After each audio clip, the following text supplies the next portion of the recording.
in the budget, and it would also pay one half of the a dividend, a fall dividend, one half of the $1,000 out of the CBR.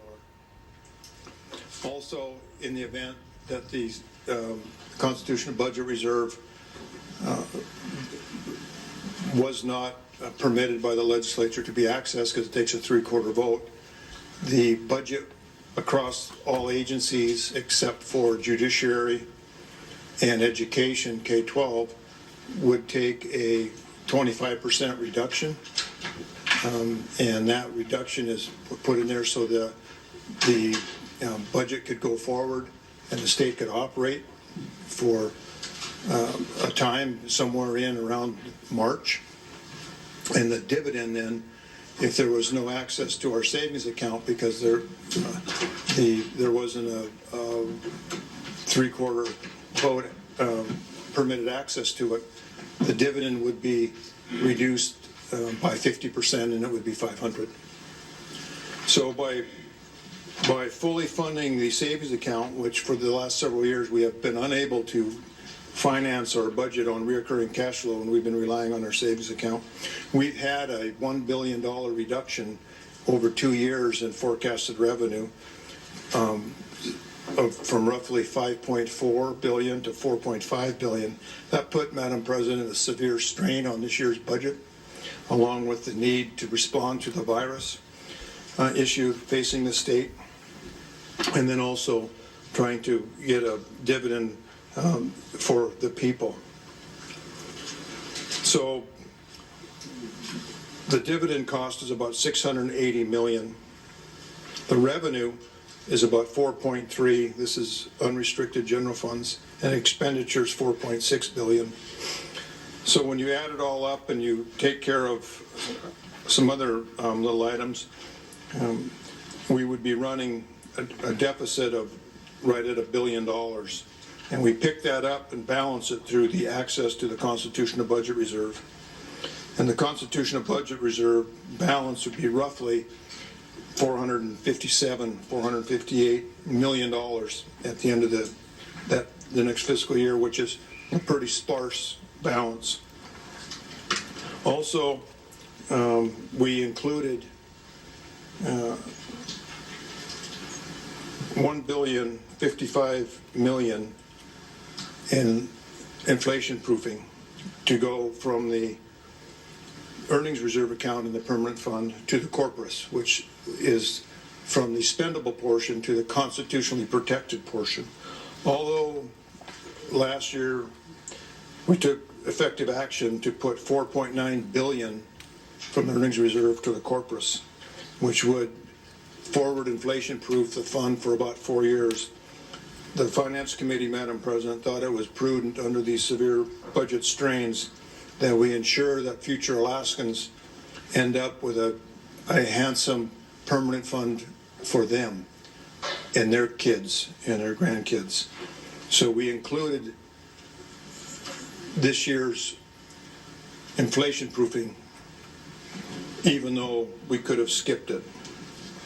That would still leave us roughly in the earnings reserve balance, which is a spendable portion, about $8.4 billion at the end of next fiscal year, giving us ample liquidity to finance the state needs. You know, there's a cap on how much we can draw out of it. That'll be the constraint there, and that'll be roughly about $3 billion a year. So I think, Madam President, that's roughly the changes. Pretty much the same budget. There was little bits moved here and there, and adjustments a lot on some language issues. Nothing of huge significance.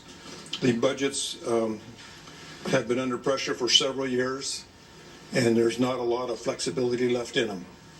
But we thought it very prudent when we put this together that with the emergency needs facing the country, and particularly Alaska and the citizens of Alaska, that the budget gets delivered on the governor's desk so he can implement a swift response to the virus defense for the entire state. So we put some budget reduction language in that 25% I mentioned earlier just in case we can't get the support to access the savings portion, and so the budget can continue to go forward. We will have to come back, Madam President, at some point, if that happens, to deal with the rest of the year. And that could be January, could be November, depending on the circumstances. Also, we included, as I mentioned earlier, about 60% of the overall capital budget requirements for the year. So there's some capital budget work left to be done. But we were under severe time constraints, and time is not our friend. So we are moving as swiftly as we can. Thank you, Madam President. Thank you, Senator Stedman. Mr. Minority Leader? Madam President, could I just have the co-chair perhaps fill me in on school debt reimbursement? I didn't hear that. I didn't hear where that was at. Certainly. Senator Stedman.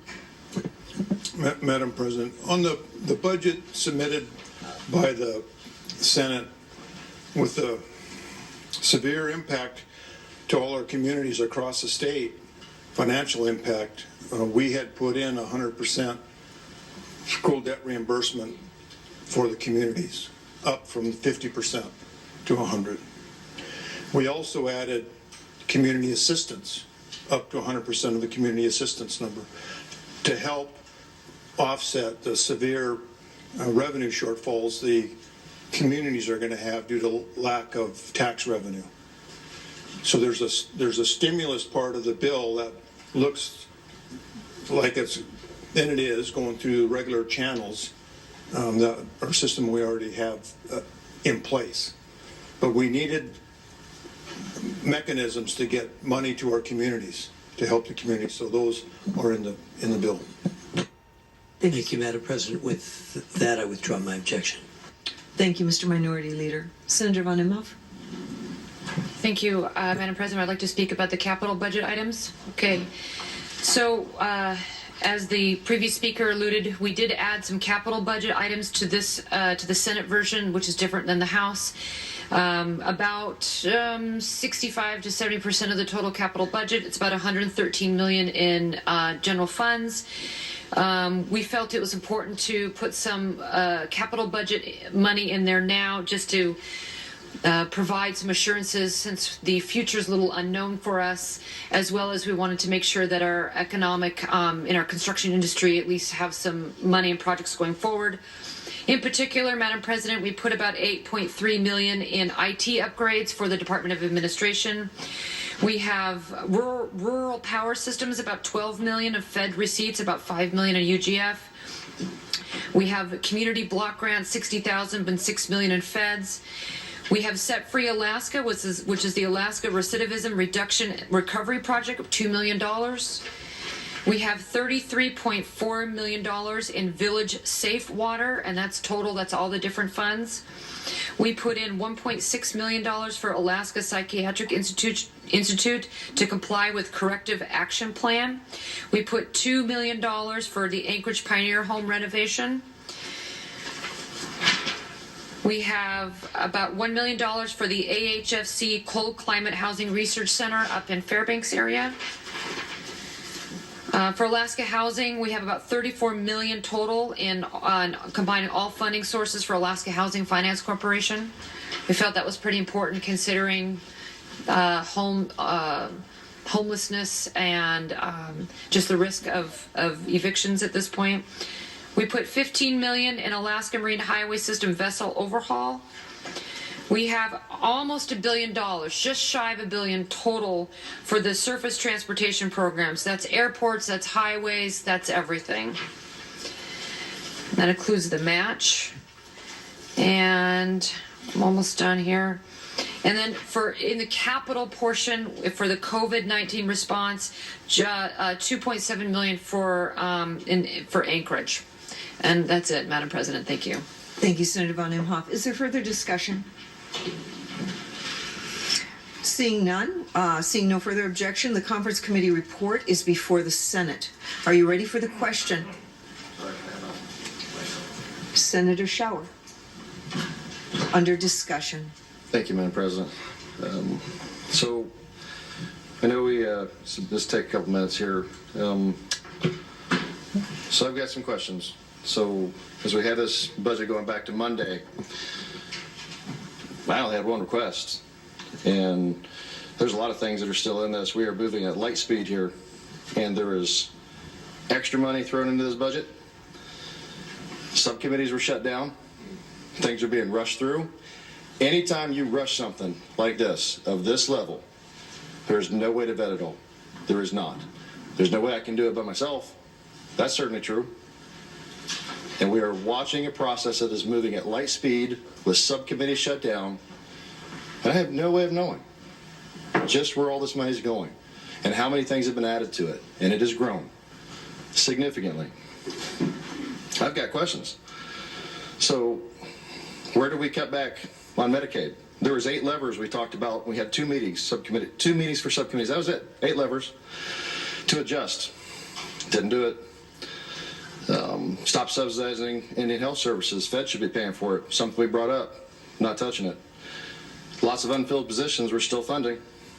Still in there. Verified with the Department of Administration.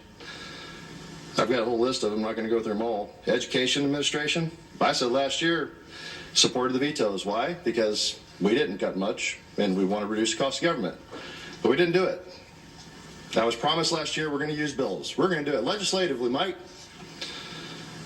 500 bills, maybe a dozen of them, talk about reducing the cost of government. We're not doing it. Campaign promises, I guess. Education Administration, 44% in many parts of Alaska. 54 separate school districts. I had a bill for that. Try to see if we can consolidate. Get some efficiencies. Maybe put more kids, more money to the classroom. University, land grant. There were some reductions made, most of it added back. It's interesting because I asked the president in my office last year, the university president, said, hey, how come we're not using land grant? More of the stuff there, funding yourself, you should be self-funded. Oh, I'd love to, Mike, but can't. Board of Regents won't let us. Okay. Pulled in 3 of the regents, had the same conversation. You know what I got from that? I'm sorry. We want to, but the president won't let us. That's how it goes. 120 boards and commissions. 3,200 nonprofits. Money we're still spending on a gas line. What are we doing for this? So, I mean, just listen to the finance co-chair talk about the previous 2 ago, that we spent our savings, budget's going up. I find it fascinating because the population of the state's actually going down and our budget's going up. I think only the government could come up with math like that. I want to talk about something here for a second. I got this, and Madam President, permission to read? Permission granted. Thank you. This was written, and some people actually might know this, the people that wrote this. One of them was a former U.S. Senator, Mark Begich, and the other one was a former governor, Sean Parnell. Unprecedented events, however, require a big, bold response. Courageous action must be taken now, not only to save lives, but also to save jobs. Our political leaders must make big decisions now, not tomorrow, not in a few months, but today. Ensuring the health of Alaskans and stabilizing the state's economy are not mutually exclusive and must be addressed in tandem. First, Alaskans need cash now, and they're going to need it across the next 3 to 5 months. Rents and mortgages, car payments, grocery bills, and child care costs don't go away, even when the economy grinds to a halt. To stabilize the economy, we must get as much cash as possible into the hands of impacted Alaskans and Alaska businesses across several months. The governor and some legislators appear ready to come up with a one-time emergency payment. This needs to happen now, and frankly, we think many Alaskans need 3 to 4 emergency payments spread out, 1 per month for several months. They've been in government service a long while. Most economists agree we need to get cash out there now. We talked about that on the debate on Monday. We're not doing it. We decided that October is good enough. They don't need that now, apparently. One $1,200 payment coming from the federal government. I've got dozens and dozens of people emailing me, calling. We're out of a job. I got laid off. My business is closing. By the way, mandated by the government. The government's the one telling them they got to close their business down. And we can't see fit to $1,000 per person to help them? You just took half of that away. 1,000 plus 1,200, that's $2,400. A family of 4, $8,000 or $9,000. Let's start to talk something they can actually survive on. Might help them get through the next couple months, but not now. Instead, I'm going to look at the people, go back in my district and talk to you and go, I'm sorry, we failed. I don't know how you're going to get by. Good luck. I've heard people talking here about the dividend. Well, that just goes to rich people. Don't need it. Well, I got news for you. Not everybody in my district is rich. And I had a little story here. When I was lieutenant colonel, still up here making just north of six figures, 100-something thousand a year with all the cost of housing, all that stuff. Married with 2 kids, $100,000. Median average income of this state, $77,000, roughly. We still had to watch our bills. If the car broke, we were struggling. And that was making north of $100,000. But somehow people that make that kind of money, they don't need the dividend. It's not going to help now. No one's a dividend, this $1,000 economic relief, cracking open the penny bank. I'm stunned that we cannot help people now when they need it. I even said on the floor, I've been pretty adamant about trying to follow the statutory dividend. I said I didn't even care. If you burn your kingdom to the ground, trying to protect it, you rule over ashes. We need to get there. I'm having the same conversation as Monday. I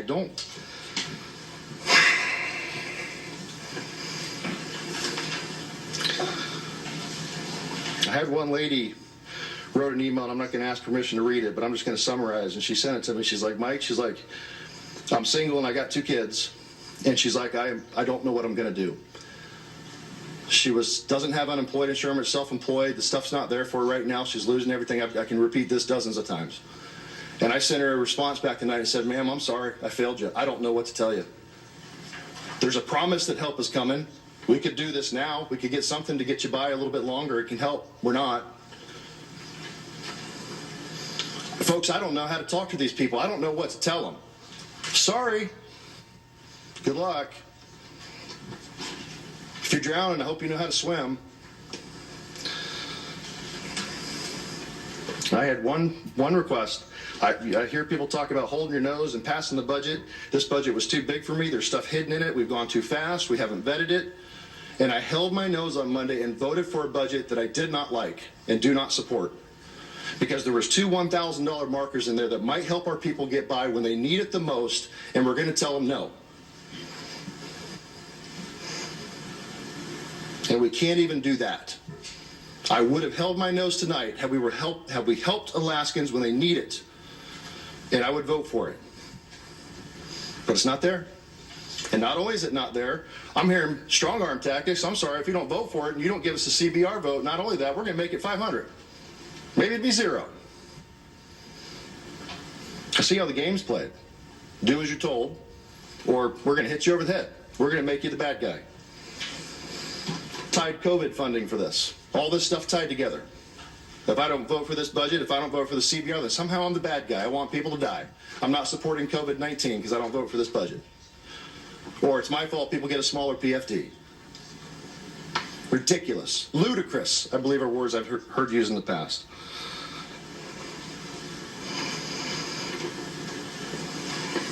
Talk about fiscal responsibility, I hear that word right here. Oh, I can't believe we're spending so much money. Maybe fiscal responsibility should have happened over the last 10 to 12 years when there was $14 billion in our CBR. Maybe we should have made the hard choices then while we had something.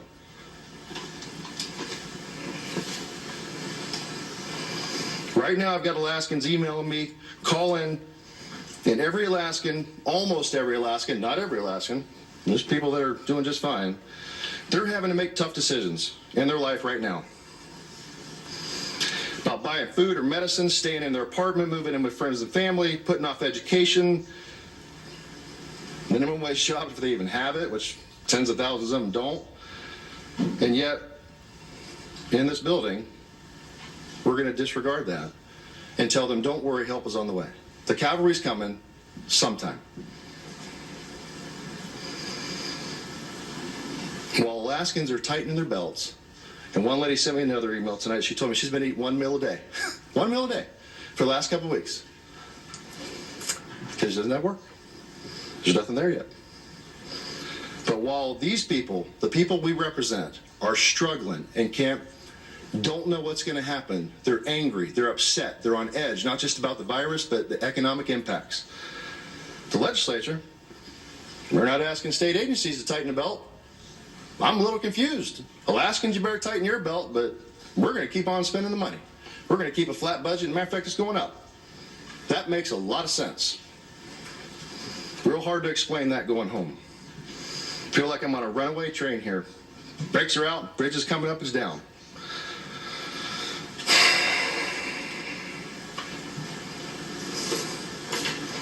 I don't even know what else to say. For a lot of you, you're probably happy to hear that. So, for me, ladies and gentlemen, voting for this budget, it violates what I see as my fiduciary duty to be asking this state to make sacrifices when the people are making sacrifices, and I don't see us doing it. I see us getting strong-armed for a small group of people telling us what it's going to be, and I'm going to have to vote for that, and if not, I'm the bad guy. Sorry, not going to happen.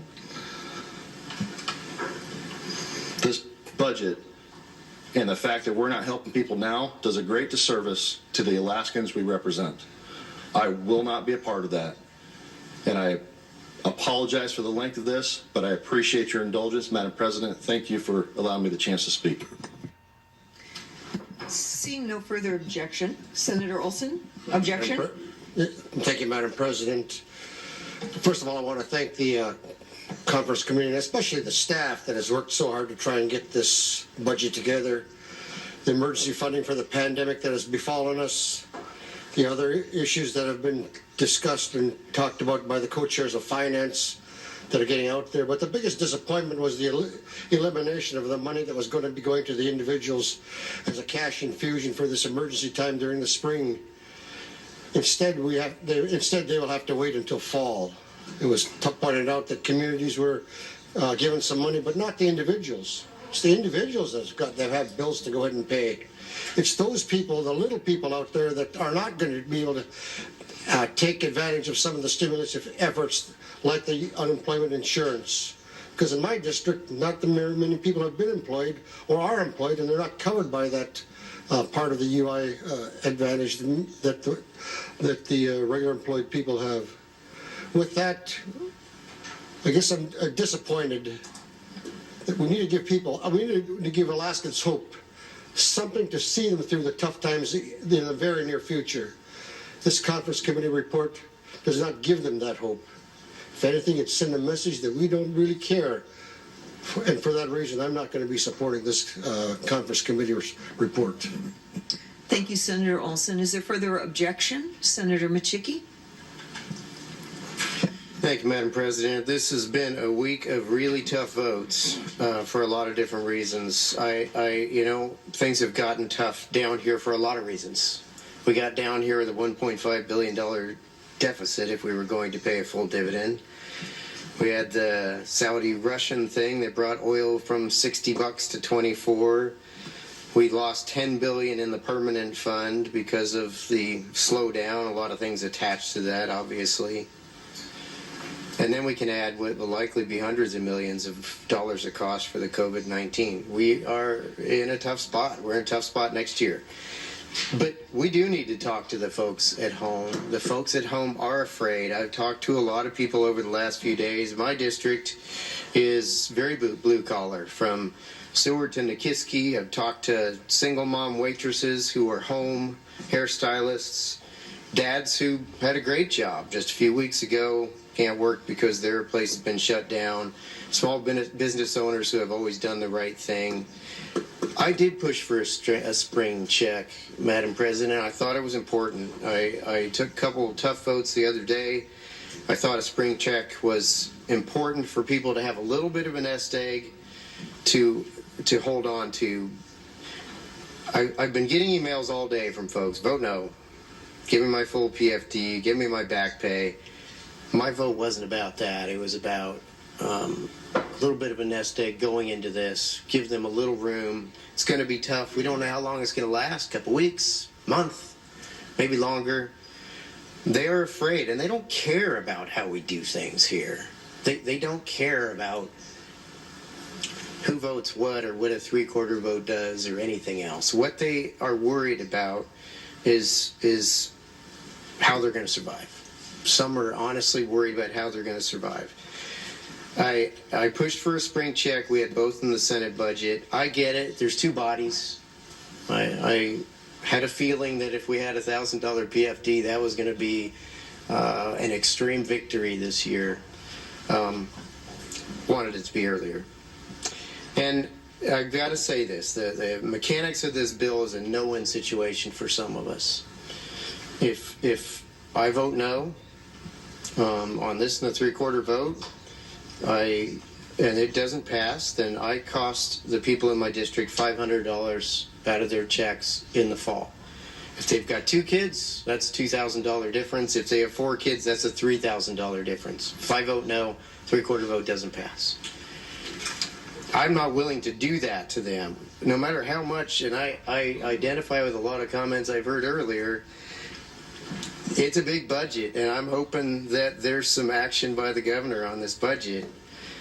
But that's not what the discussion's about today. I'm going to struggle with this vote, but I'm not going to cost a family of 6 $3,000. That's how it's set up. I hope the folks at home understand that. I hope to God that this is not over. When we come to pick up the pieces, when we get back together, I certainly hope we're evaluating the effects on the folks back home. And I know we put a lot of things in place. We have improvements to unemployment insurance. We have funded programs that are going to help folks that need it. We have federal funding, a lot of federal funding coming our way, aside from the $1,200 per person and $500 per child that's coming. I just hope we keep our finger on the pulse of the folks back home when we get out of this bubble and we see what we need to come back and do. I know we're not done this year. We have more work to do. I just want people I want them to feel that we really understand what they're going through, that we're going to be looking out for what they need, and we're going to support those needs. Thank you, Madam President. Senator Wilkowski. Thank you, Madam President.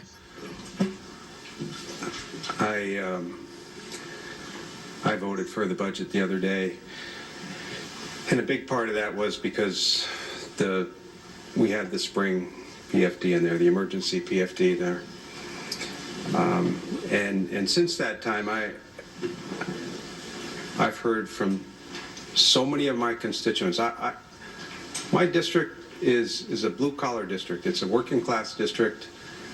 I don't have a lot of rich people in my district, and I don't have a lot of, and these are people who probably, I would venture to say, my district is a little more affected than maybe some others on this floor, because the people in my district are the ones who work as waiters and waitresses, and they're the ones who work in the stores that have been shut down and the small businesses that have been shut down, and they are suffering. And I've gotten more phone calls in the last few days than I've probably gotten since I've been here, Madam President. And people are, and the overwhelming sentiment in my district is that you got to help us. You got to help us now. And I know the federal government is planning on doing some checks. They said the same thing back in 2008, 2009. It took them 2 months before those checks came out. I hope that's not the case this time, but even if those checks do get out soon, it's not going to be enough. It's not going to be enough. And we've got $58 billion in the bank, even with the market crash. We've got $16 billion in the earnings reserve. And to me, it's sort of like saying, people talk a lot about, and we hear from a lot of constituents, in my family, if, we run out of money, we cut back, or we do this, or we do that. And I just keep thinking, if you had a family and you had millions of dollars in the bank, and your grandmother couldn't afford to eat, you wouldn't say, sorry, you're just going to have to not eat for the next or eat ramen soup for the next couple months. You wouldn't do that. And economists agree that the best thing that we can do is to get cash payments out now. The governor's bipartisan economic team agrees the best thing we can do is to get it right out immediately. And one payment, quite frankly, is not going to be enough, but it'll help people get by for the next few months, because I don't know how this ends. I don't see an end in sight. We're now extended. People can't leave their houses now for hardly for the next couple of weeks. And what happens in 2 weeks? It's not going to end in 2 weeks. It's not going to end in 2 months. So I'd like to see the conference committee reconvene and put in some relief right now for Alaskans, Madam President, and that's why I'm going to be voting no. Thank you. Further discussion. Mr. Minority Leader? Thank you, Madam President. I too voted for the $1,300 and $1,000 dividends, and I'm going to be voting yes on this budget. And the reason I'm going to be voting yes on this budget is because it does a lot of good. There's a lot of talk about how funding agencies and things like that is not a good thing, but it actually is exactly the kind of thing we have to do in a time of crisis. When people don't have jobs, when people don't have employment, the thing they have to turn to is the services that government provides to get them through the tough times. We know that there's federal money coming. The bipartisan decision at the federal level ensures that literally billions of dollars will be coming to this state. And I believe that that money will come faster rather than slower. And I think that those checks are going to come to people. One thing that this budget has that it didn't have when it came to this body is a $1,000 permanent fund check. It didn't have one when it came to this body, Madam President, but we added that $1,000, and that $1,000 is still in this budget. So there will be a dividend check this year, and there wasn't going to be one initially. That's a difference between this budget and the last budget, and where the budget as it came over to us. Ensuring that we have the continuity of service so that people know that if they're getting an unemployment check, there are people there to issue it. There's other legislation that we'll talk about later that deals with some of those issues, but this budget ensures that there's continuity in education. In fact, it actually, because of what this body did, it fully funds the debt service on education in urban and rural areas. That has a direct impact on communities, Madam President, just like the community fund. And the fact that we will be putting direct payments into communities will have an impact on those communities and the people who live in those communities. Yes, it's true. It's not a direct and immediate check right now. That's absolutely true. And that's where it's going to be up to our unemployment system to immediately do a backfill. The federal SBA money that's going to be part of the package at the federal level is going to be open to not just businesses that would normally apply for those, but also our what we call our gig economy are going to be able to access that money as well. Something we don't have the capacity to do directly here in the state, Madam President. What we have to do is ensure that a process is going forward, that the COVID money gets out, and that we do what we came here to do, which is pass a budget and submit it to the governor. That's what I'm here to do, Madam President. That's what I intend to do. So I'll be supporting this budget. Thank you, Madam President. Further discussion. Senator Stedman. Thank you, Madam President. I just want to touch on a couple of things. There's been some comments made here this evening dealing with the budget, but before I get into some of the details, just for the public watching at home, this has been a timely or quick or truncated process on the calendar. We have a constitutional length of 121 days. In session, we have a target to try to get done in 90, and it's somewhere around the 68th day or 69th day. We have this virus, COVID-19 virus, that hit around the world when we started.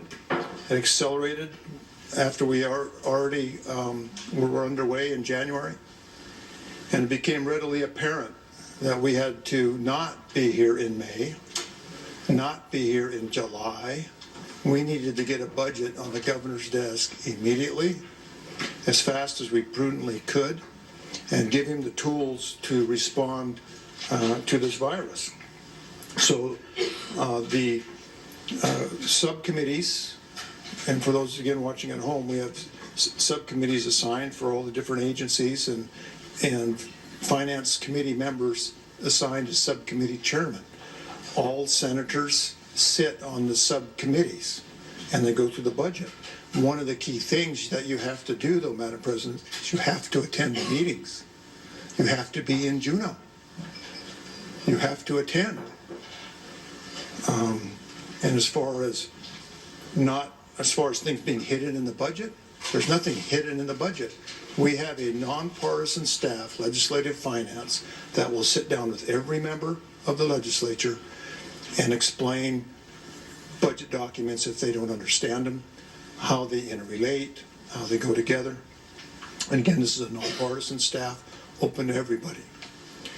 We have a legislative legal staff that will give legal opinions to legislators if they don't understand the legality of issues. Very few of us are attorneys. I'm one of them. I'm not an attorney.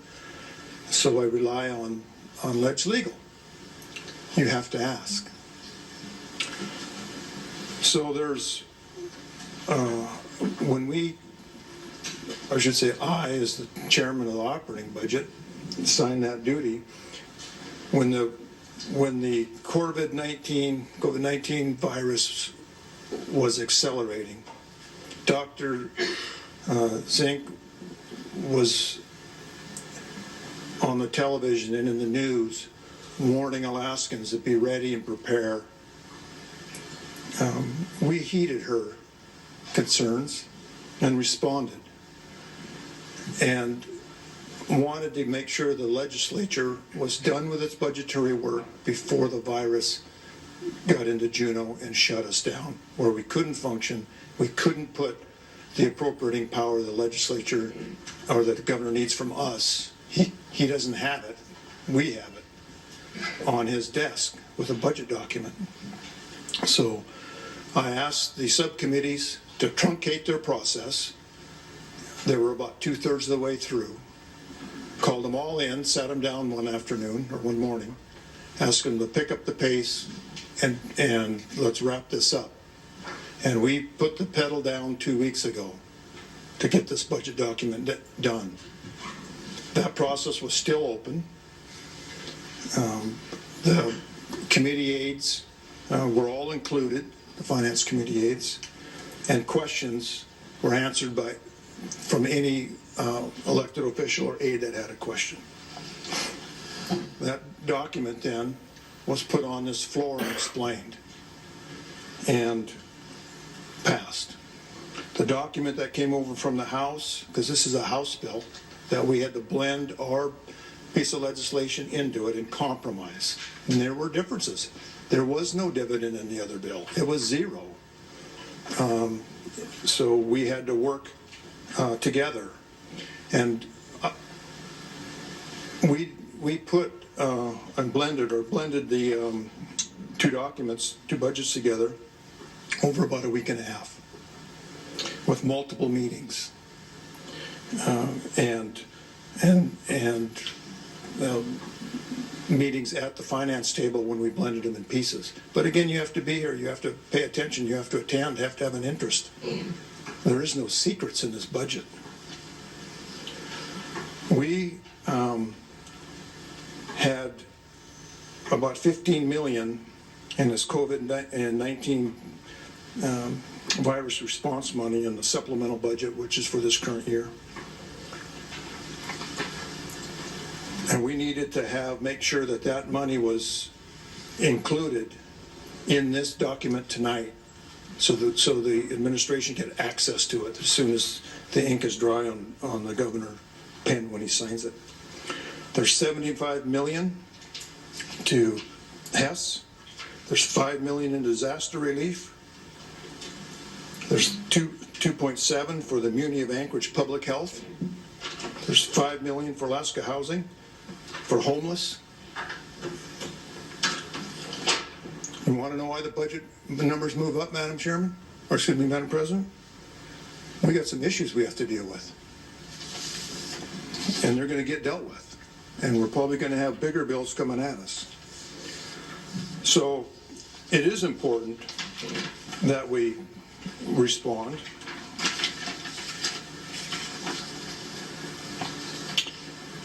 In this document tonight, sitting on your desk,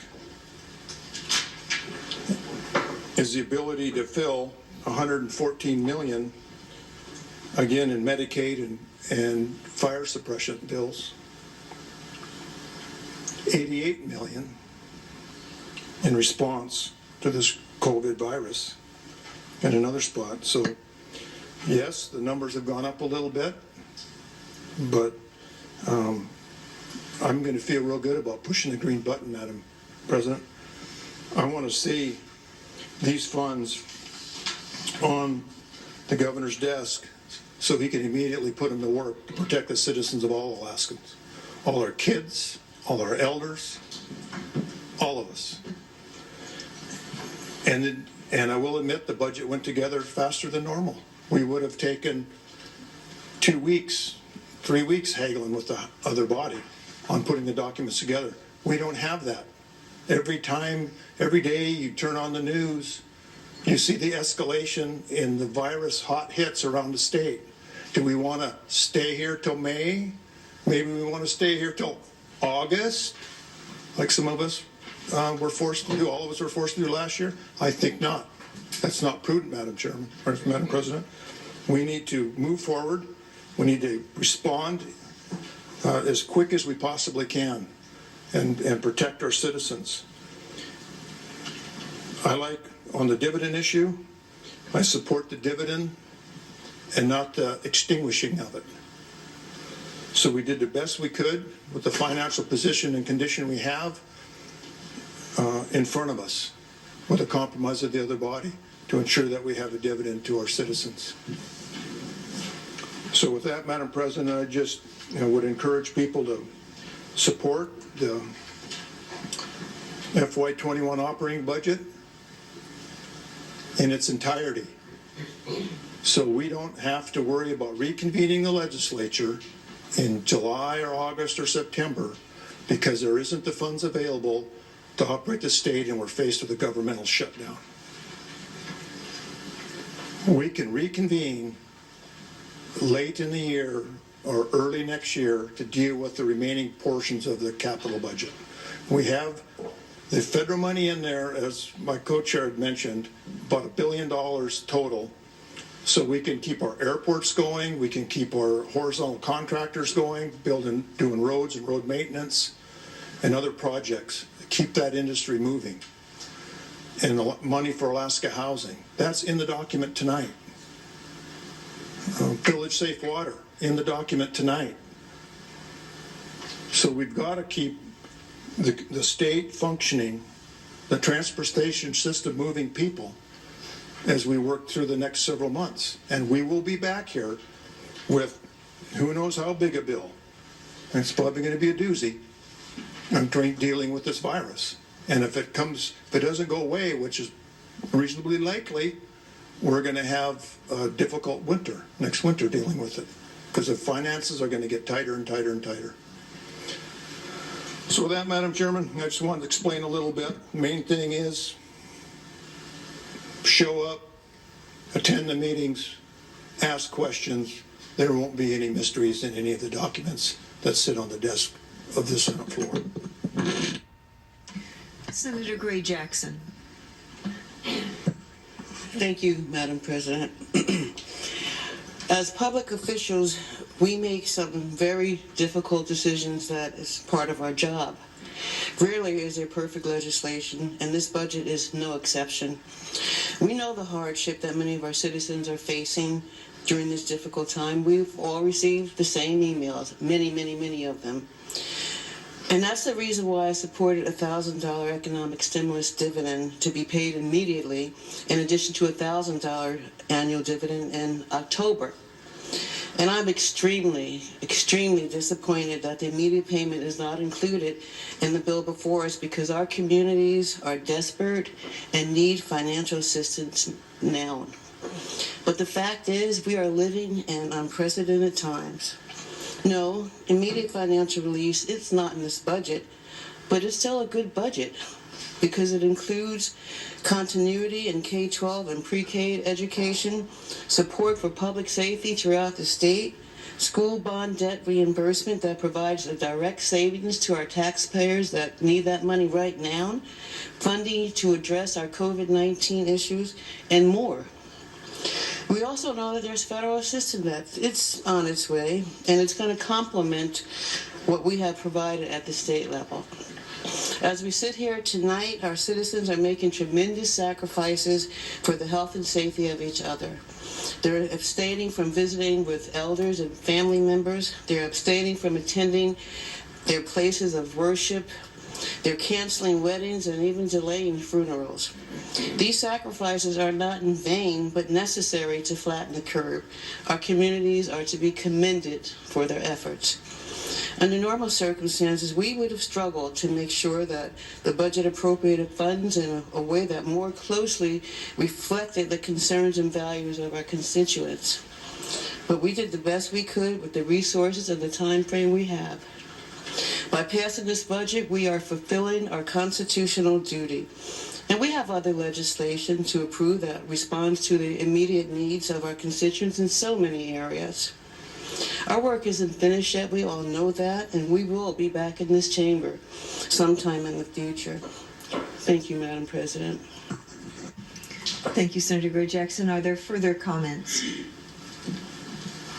Seeing no further objection, the Conference Committee report is before the Senate. Are you ready for the question?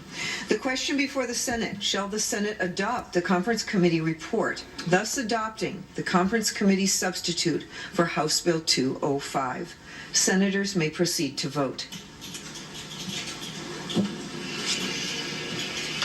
Has any senator failed to vote? The Secretary will lock the roll. Do any senators wish to change their vote? The Secretary will record and tally the vote. 13 yeas, 4 nays. And so, on a vote of 13 yeas and 4 nays, the Senate has adopted the Conference Committee report for House Bill 205. Mr. Majority Leader. Thank you, Madam President. I move the effective date clauses.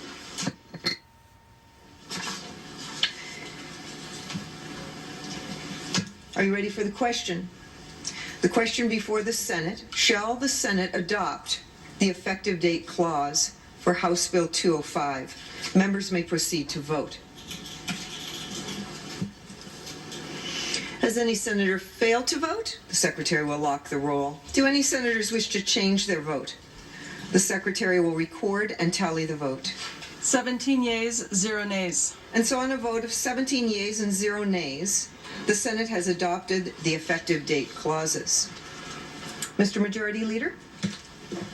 Mr. President, I move the Constitutional Budget Reserve section. Are you ready for the question? The question being, shall the Constitutional Budget Reserve section be adopted? Senators may proceed to vote.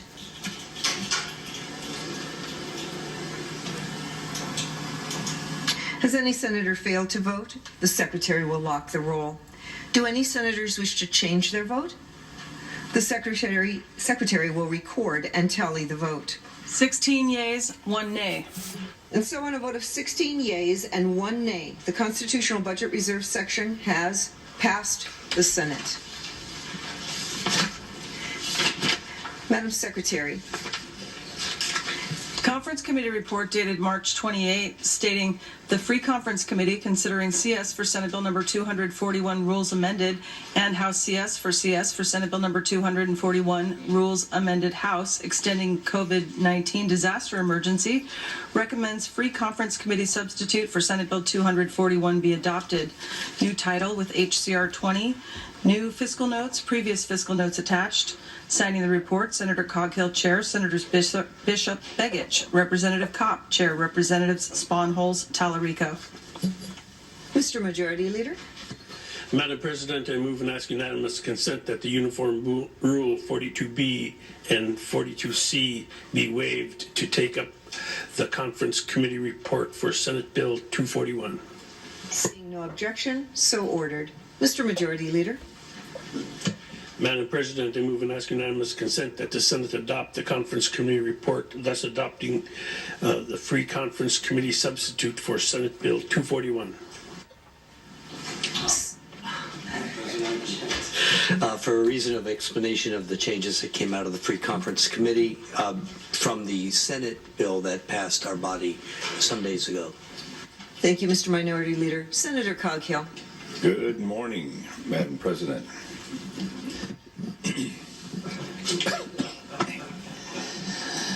Madam President, as the bill left us, there was some changes that the other body made, and there were some changes that we had to make. But just to remind us, this is the extension of the disaster declaration. And then, as we moved the declaration extension forward, when it came back, as we amended some here, and as the other body amended some, and as we debated some issues up in our Finance Committee, it really became an economic mitigation package as well as a disaster extension proclamation. So when we were debating not only here on the floor but in the up in the Senate chambers of the Finance, we added some issues. We took some of these economic mitigation effects, like the hold harmless for those who hold are applying for public assistance, protecting consumers from price gouging, placing a moratorium on repossession of vehicles, and there was authorizing of homeless prevention grants, helping Alaskans get seafood and food banks and soup kitchens and things like that we put in this bill, and then. That's the reason we had to do a free conference, quite frankly, Madam President, is what we did is we took the two bills and then we added some things that we had debated in our body up in the Finance Committee. And so those are some of the things that we put together.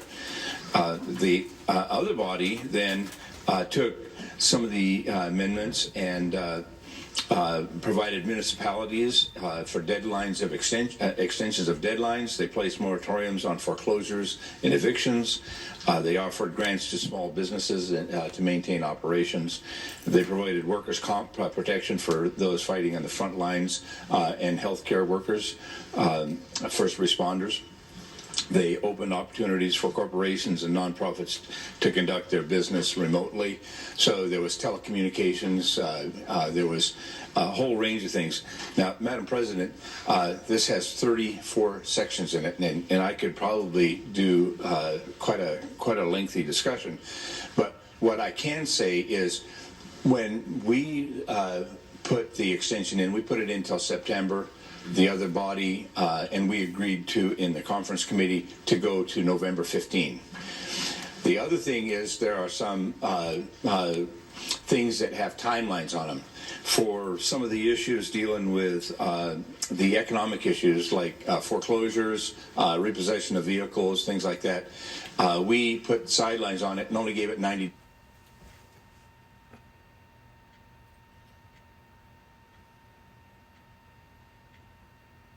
days. June 30th for those economic issues that are immediate, and the November deadline for the deadline of the extension.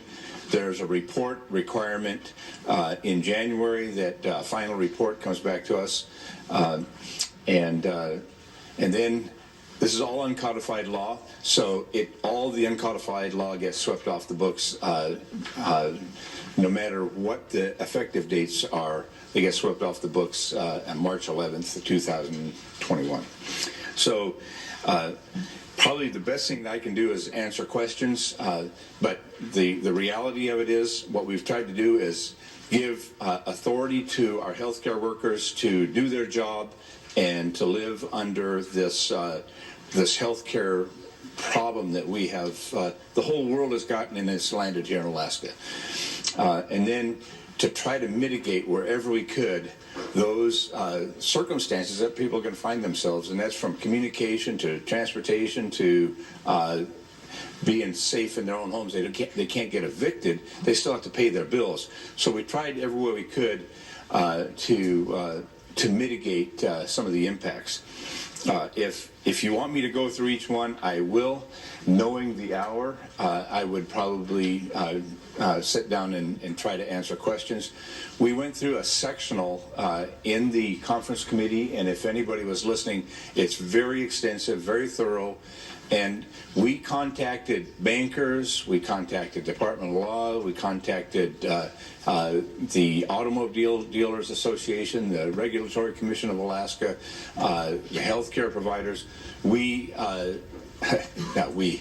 The staff. Madam President, we get to be the beneficiaries of hours and hours and hours of staff time, of calling people who would be affected and who can be a participant, from the bankers right down to the homeowners to the people who may or may not get their car repossessed. So we heard from everybody. We tried to mitigate as best we could.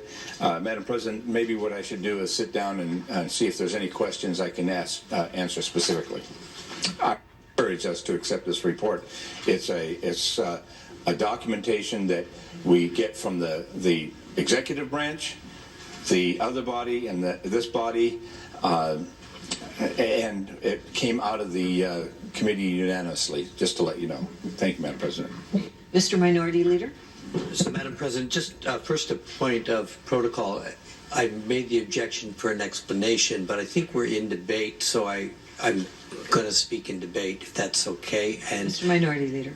And so I wanted to say, yes, we unanimously supported this. I want to talk just a moment about the process and the nature of the process. So we went through the initial 241 when it left this body. We had some spirited debate in the body, and we reached a point during that debate, as you may recall, Madam President, where at ease we understood that there was a necessary need for both the minority and the majority to go through a process. That process would have potentially led to the creation of a second bill, which the Rules Chair was referring to, and the committee, the Free Conference Committee Chair was referring to. At the same time, we all did witness the adjustments to 241 that occurred in the other body with, I think, some fascination, consternation, concern, amusement. There was a number of different words that were used to describe that process. And so, of course, it came back, and powers of free conference, which is very rare, were provided to the body. So we were able to participate fully in that process. And I want you to know that the Finance Committee's work on the bill that is no longer before us, if I may have some latitude, Madam President, SB 242, is fully incorporated in the piece of legislation before us. And so make no mistake, there was a long and very deliberative process that was thoughtful. And I really want to commend the staff for the Senate Finance co-chairs that worked on, in particular, Julie Lucky's worked on this, and ensuring people were kept communicating and informed, because that diffused the sense that maybe something was going on, and that we all get to when we're in this point, which is this point of near-end session, even though it's in the middle of the session, because of the crisis before us. What I think emerged from the bill is from the process is certainly not perfect. And there were a few comments and things made in committee, in the Free Conference Committee, about questions about some of the bits and pieces. But what emerged is largely what most of the members of both bodies really wanted to see in a comprehensive piece of legislation that would allow the administration to protect the public, to provide the necessary relief we've all spoken to on this floor tonight for our citizens, our constituents in particular. I don't think I truly believe in my heart and in my mind, because both are required at this time, I truly believe that the work of this bill will serve our constituents well. In particular, for those hardest hit by the economic impacts of the virus, there is significant elements of relief from immediate costs. And I think that and that alone ought to send a signal to the public that we care, that we are doing what is necessary to protect the public, and at the same time continue the business of our business. So with that, Madam President, I want to just concur with the comments of the Rules Chair and the Free Conference Committee Chair in that this is a good bill. It did get due passes from all of us. There are a couple of sections we probably can fine-tune later on, but it's worth passing. It's worth it for our state. It's worth it for our citizens. It's worth it for our constituents. So with that, Madam President, I'll be a yes vote on this. Thank you, Mr. Minority Leader. Senator Keel. Thank you, and good morning, Madam President.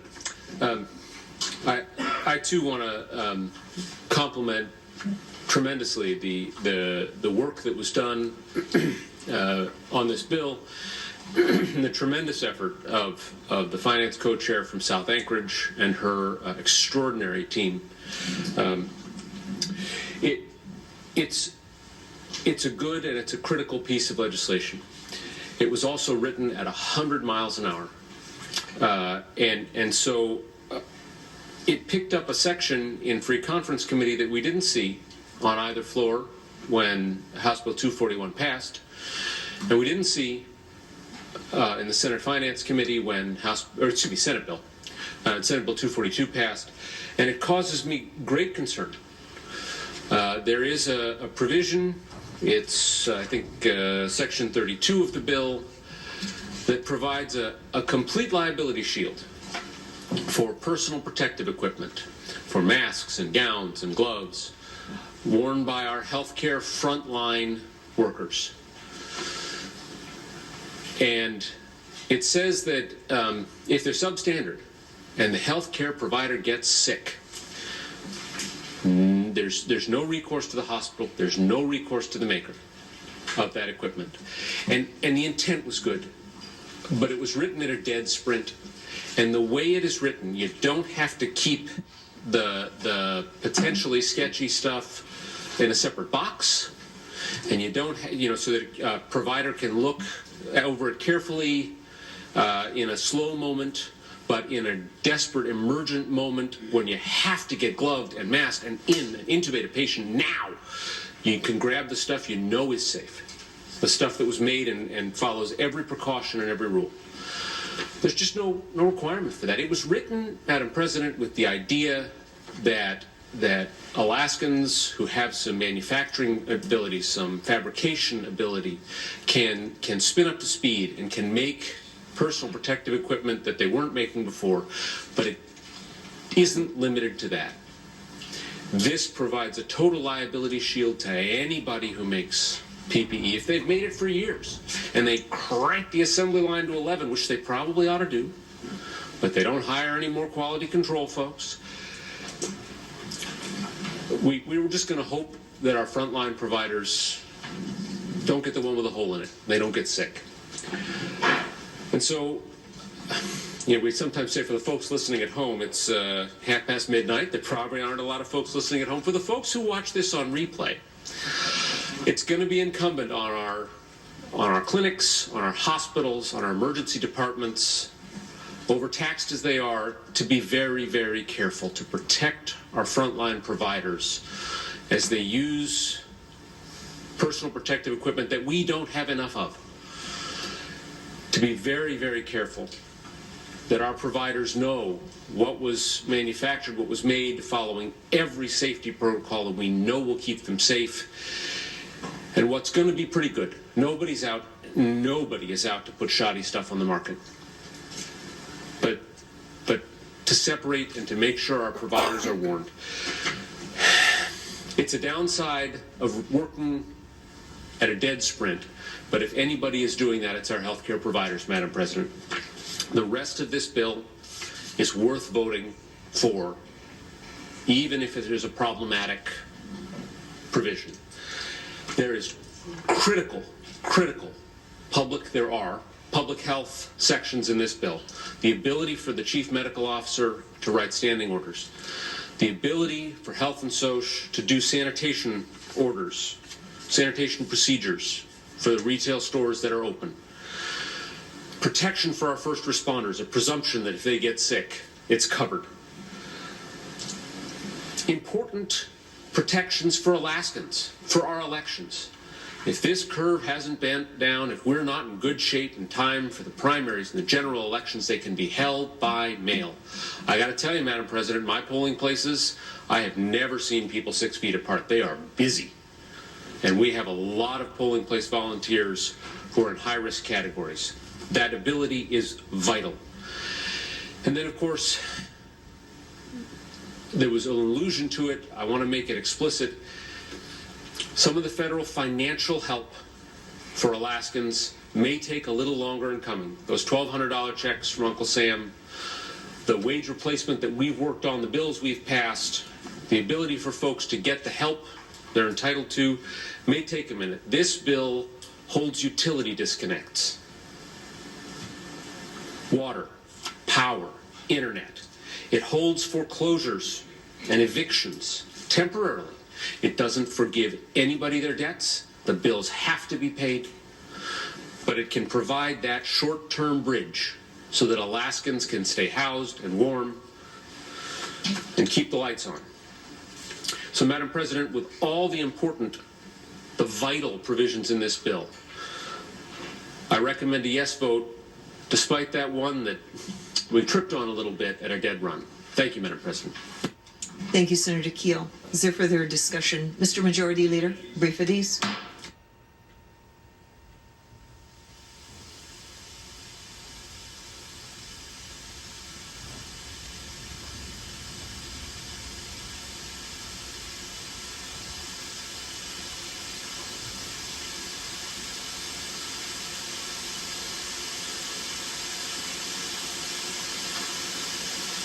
To order, Mr. Minority Leader. Madam President, I think I forgot to remove my objection earlier, so I am removing my objection. Thank you, Mr. Minority Leader. Senator Schauer. Yes, ma'am. Thank you, Madam President. Appreciate that. I echo a lot of the comments, and not only 100 miles an hour, the previous speaker, but 1,000 miles an hour. Same thing in the budget. Strangely, we have electronic stuff. You don't have to be there to know what's going on. You can pay attention to a lot of things and listen to it. And I watched the whole thing tonight, trying to rip through it, sitting in the office, trying to follow along and go through all the pages. 70 pages, stuff right there. Makes a loud thump. A lot of things. 240, there's some very good work done here, and some of this is needed. I don't disagree at all. And I voted for 241, and there's some things we need. I totally agree with that, and I agree with that. A lot of good work and hard work has been done. I am concerned again because of the pace that we are going. For some of this, it is a lot of big things, a lot of changes, a lot of authority, without what I feel is the chance to be responsibly vetted, where I am comfortable looking at my citizens in the eye and saying, I know what I voted for. That gives me pause. There's a lot in this. It's happening at 1,000 miles an hour. It's hard to digest it.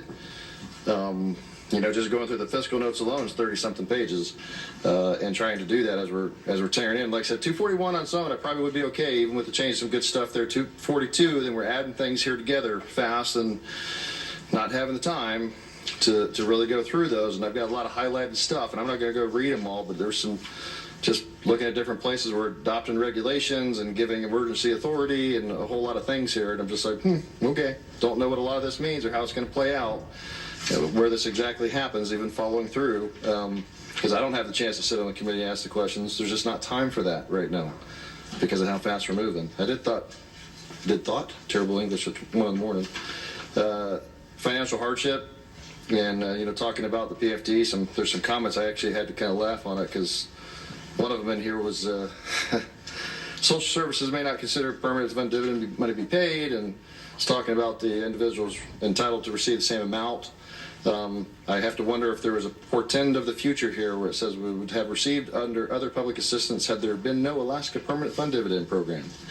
So a lot of things going on in it. So I think what I'm more concerned about, Madam President, is what are the unintended consequences? And we don't know what those are. And that is, and should always give us pause. There's a lot of things in here that are not necessarily our areas of expertise, but it's the administration's. We're dabbling in some areas here that the executive branch is doing, and we're kind of adding on top of that. And I just think that we're on some interesting ground here, and some of it is a little bit disconcerting.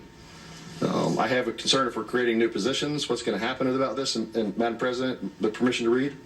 Permission granted. Thank you. I know some folks like Ronald Reagan. I was certainly a fan. He said, no government ever voluntarily reduces itself in size.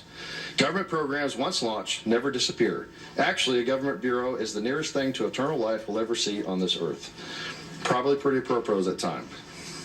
But I am concerned about what's happening with our little blue book, with the authority and where this is going. Some's the legislature, as we're putting our fingers in this pie. Some's happening out of the administration. But people are, as I mentioned before, they're antsy, and a lot of things are happening.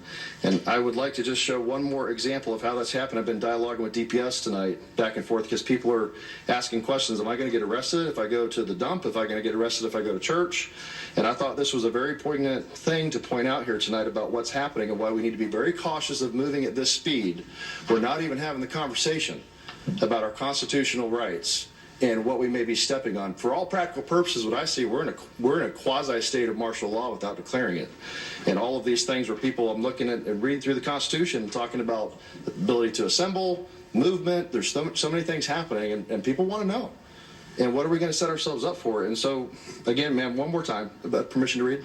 Permission granted. Thank you.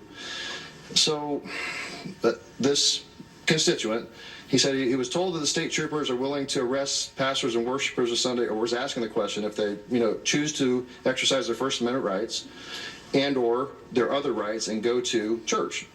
The answer back from the liaison was the point of the mandates is to caution the public of the seriousness of our situation and to curb the rapid spread of COVID-19. It is our expectation the public will comply.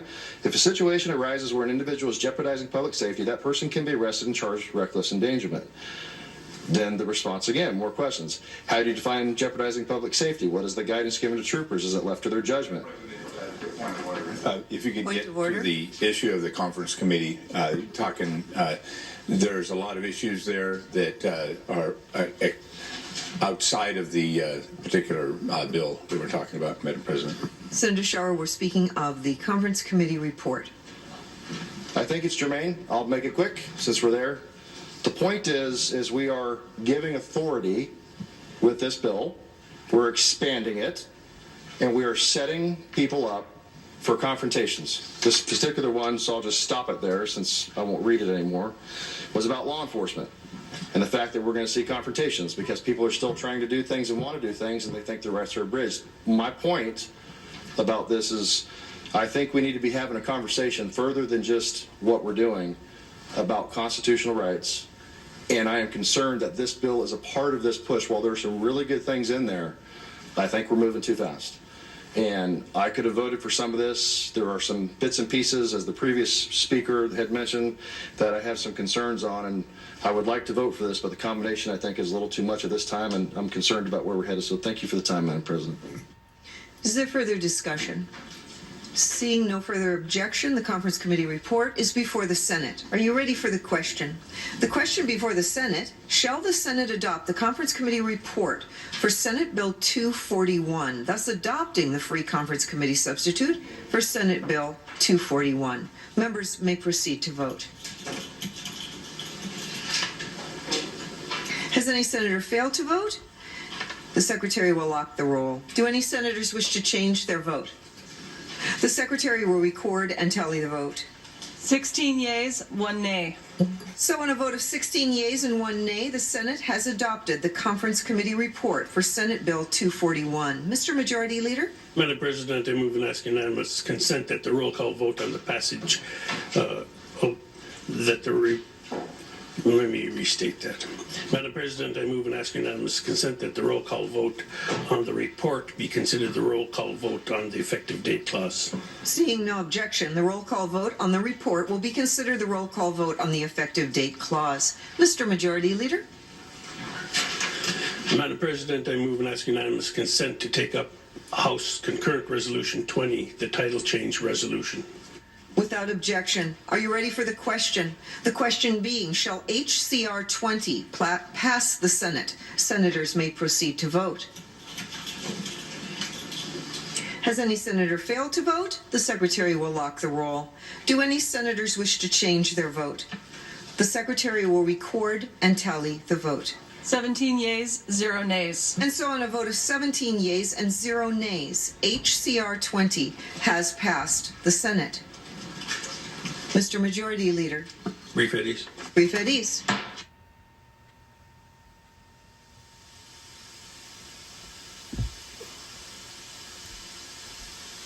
They're rapidly pushing through the last of the final bills so that they can go Please home. come back to order. Mr. Majority Leader. Madam President, I move and ask unanimous consent to bring up special order of business citation calendar. Without objection, Mr. Majority Leader. Madam President, I move and ask unanimous consent that the special order of business calendar be adopted. Objection, Senator Coghill. I just wanted to draw your attention to two special orders in here, and one is for the Senate floor staff. We have been served well by so many folks here, and our pages have just been wonderful, just wonderful, wonderful. And as we go this morning and file out, please make sure that you extend a kind thank you to them. They have done exemplary work working under our Sergeant at Arms, whose birthday was yesterday, and I have a card for her. If one of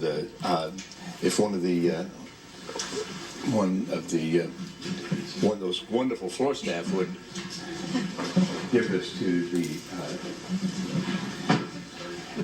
So say something nice to the birthday girl who had a birthday yesterday, and then, Madam President, the same goes for those. As we've recognized the staff who draw up and help us get all the details right, and obviously I didn't do that good of a job tonight, but I can tell you one person who did do a good job tonight, and that was in front of the special committee, but also the Senate Secretary and her staff. Some get to be in front of us all the time. Some get to work behind the scenes. Please, the objection was not to slow this down necessarily, but just to make sure that in this early part of the morning hour that you find it in your heart to extend to our Assistant Sergeant of Arms, our Sergeant of Arms, our Secretary staff, and the Secretary, just a kind thank you. And from me, great gratitude. Thank you. I'll remove my objection. Thank you, Senator Coghill. So without objection, the special order business citations have been adopted.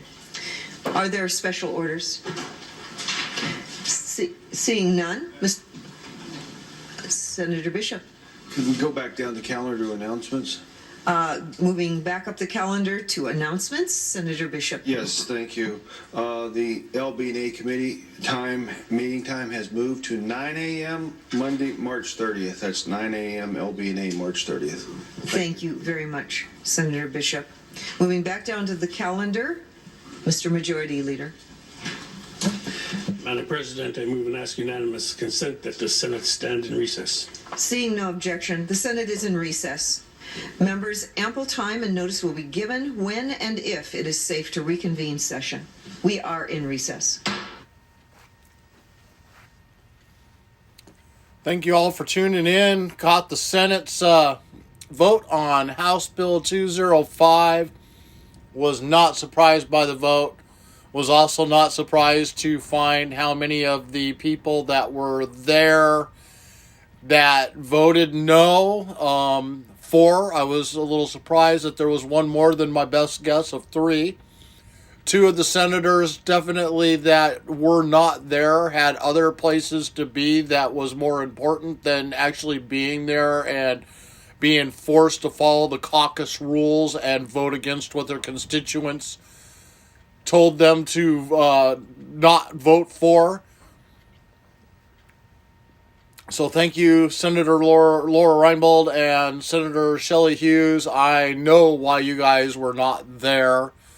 Senator Costello, I hope your hip gets better.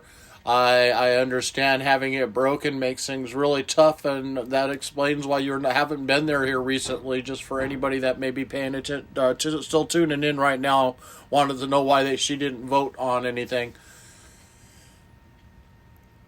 Senator Shower, through and through, since the first day the session had started this year, he's been calling out the caucus rules, has even put in a couple of bills to try to eliminate the caucuses out of the parties, and those bills got as far as him presenting them, having a press briefing on them, having a couple of Facebook Lives on it, and then radio silence any further on eliminating the caucuses.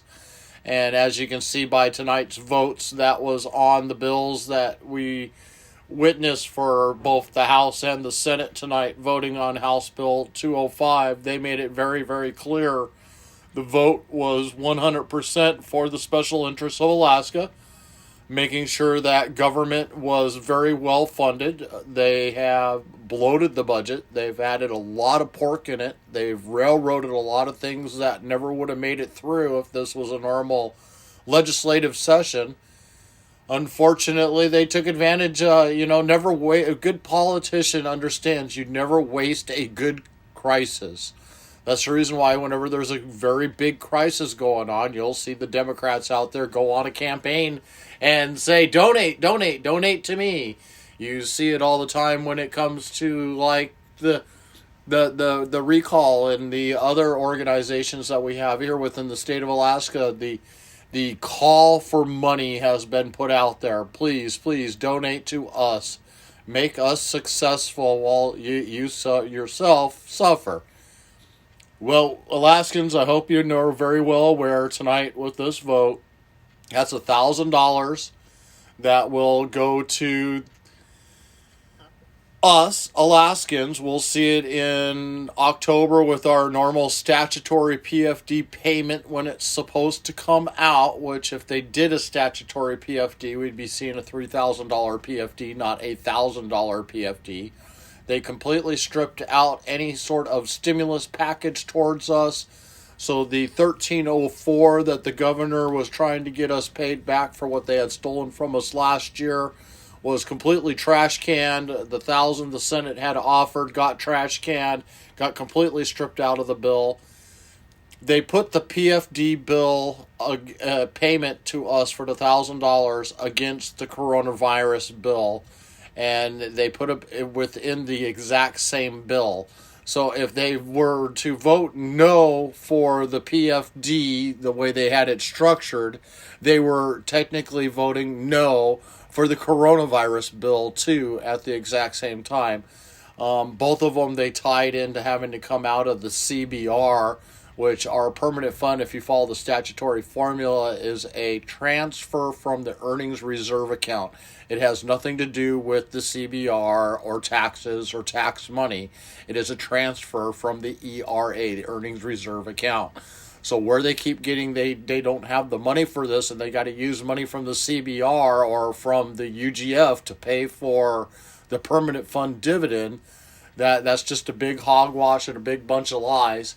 I'm going to go ahead and shut my trap here. I did not catch the beginning of the House session earlier, so I'm going to go ahead and record that now. Watch for it tomorrow. I'm going to join both the Senate and the House together, and so that we can hear everything nonstop of what's going on. I'll do a premiere video on Facebook for that, and I'll also upload it to the Politics YouTube account.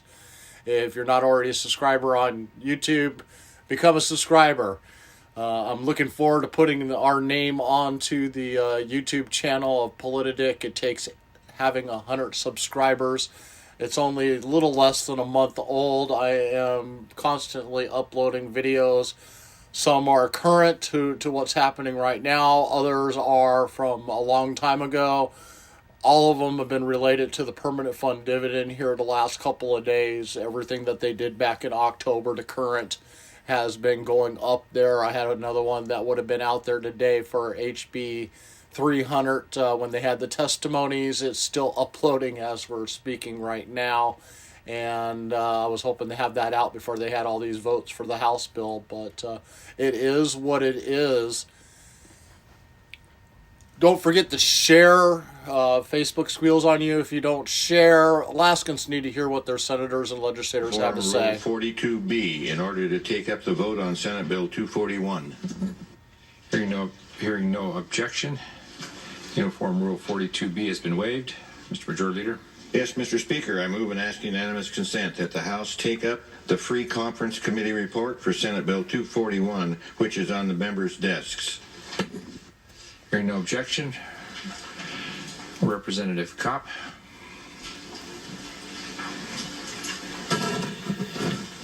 Thank you, Mr. Speaker. The Conference Committee report on the members' desk for Senate Bill 241. Briefly, Mr. Speaker, the Conference Committee maintained the House's amendments to Senate Bill 241, including provisions that provide municipalities with deadline extensions under Title 29, place moratoriums on foreclosures and evictions for 90 days, offer grants to small businesses to maintain operations, provide workers' comp protections for those fighting on the front lines of the pandemic, open opportunities for corporations and nonprofits to conduct their business remotely, and several more amendments, Mr. Speaker, that we have already gone over that were not changed. But additionally, we included new provisions vetted by the other body's Finance Committee to mitigate the economic effects of the pandemic by holding harmless those who apply for public assistance. In other words, their public assistance increase would, if it bumped them over the next income threshold, or if their dividend bumped them over, they would be held harmless on that as far as tax purposes. Protecting consumers from price gouging, placing a moratorium on repossession of vehicles for a time certain, 90 days, authorizing homelessness prevention grants, helping get Alaskan seafood into food banks and soup kitchens. Mr. Speaker, the Conference Committee additionally added amendments to limit the liability of Alaskans helping Alaskans by providing personal protective equipment, which is much needed. It also helps Alaska Housing Finance Corporation maintain their investment ability while helping Alaskans prevent on loan defaults. It acknowledges the volatility of oil prices, fuel prices, and protects our fuel supply chain from being penalized for responding to market fluctuations. Mr. Speaker, this will be a hard-fought effort. We will be monitoring each one of these measures to ensure they are working for Alaskans and helping them through this difficult time. I am also confident that the monthly reporting included throughout the iterations of this bill will help keep the legislature and Alaskans updated as to the administration's efforts to fight back against this virus and provide for the public safety. I ask for the member support for the Conference Committee substitute to Senate Bill 241. Under discussion, Mr. Majority Leader. Yes, Mr. Speaker, I move that the House adopt the Free Conference Committee report, thus adopting Free Conference Committee substitute for House Bill 241. Are you ready for the question? The question being, shall the House adopt the Free Conference Committee report for Senate Bill 241, thus adopting Free Conference Committee substitute for Senate Bill 241? Members may proceed to vote.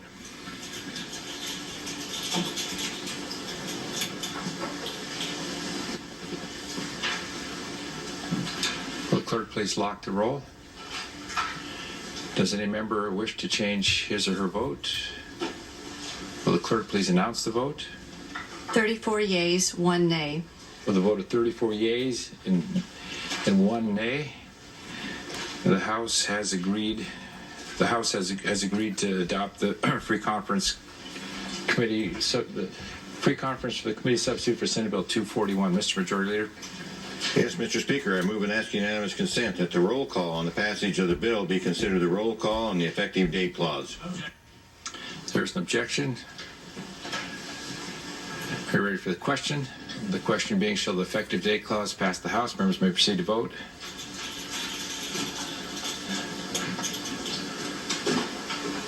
Will the clerk please lock the roll?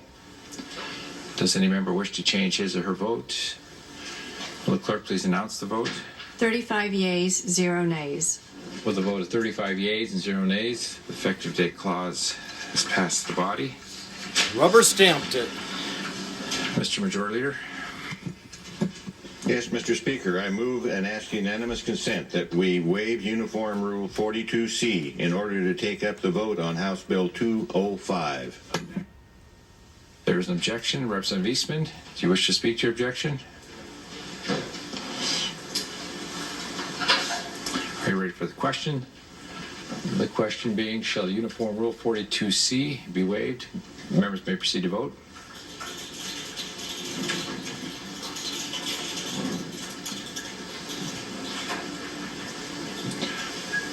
Will the clerk please lock the roll?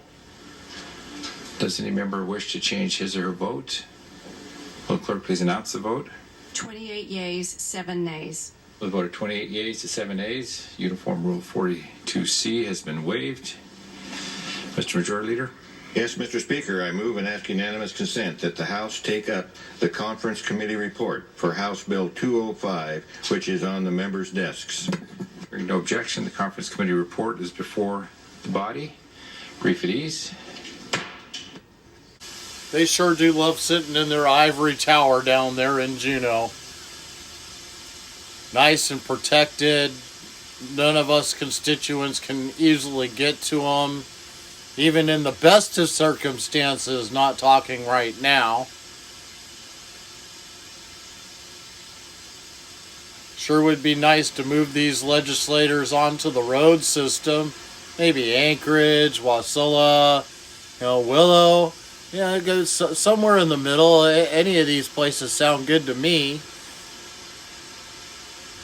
I mean, think about it. 400,000 Alaskans would have instant access for a tank of gas or two, depending on where they lived. No high-expensed airplane travel, no having to pay for no $150 a night hotel rooms. Cost of having to catch an Uber to the Capitol building to maybe get 2 seconds of time with them in person. Odds are no time, because if you don't have your name attached to some sort of special interest out there, you're not going to be invited to come and talk to them to begin with. It's like pulling teeth. It's amazing what the legislators in the Senate just voted on here just a little bit ago. Outrageous. I was expecting the vote to be high, but I was not expecting it to be that high. And but that's what happens when you put it on the CBR vote that has to have 3/4 of the Senate vote yes to pass the budget to pull the money from the CBR. And putting the permanent fund dividend against the coronavirus package that's coming out of the CBR, guaranteed almost that there was no way that people could vote no for it. What are they going to do? Tell Alaskans, oh, screw you. The PFD is more important than passing a coronavirus package, healthcare package out there right now? Or screw you Alaskans who need the PFD right now because you are suffering, you're rapidly going into bankruptcy, your landlords are beginning to look at you with that strange eyeball going, the end of the month is just around the corner and you are always a week or two late to begin with because you live paycheck to paycheck, and now I know for a fact you're not going to be able to pay me rent, but now I got to carry you. There's going to be a mass exodus when this is all over. People trying to find new apartments to live in. People scrambling with the banks, begging and pleading with them not to foreclose on them. Trying to get penalties waived from their finances because their payments didn't get made. A lot of people have revolving mortgages that if they're late on their payments go up, but they increase each month.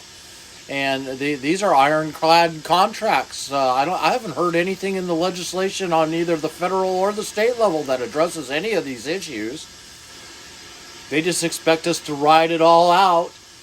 But they are making sure that government employees that work for the government are well paid and well funded throughout this whole thing. I was expecting this at ease to be over with by now. Will the House please come back to order?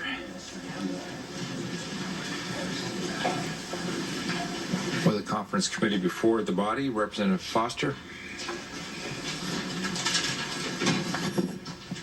Yes, thank you, Mr. Speaker. I'd like to start by saying that this budget recognizes the harsh fiscal realities that we face.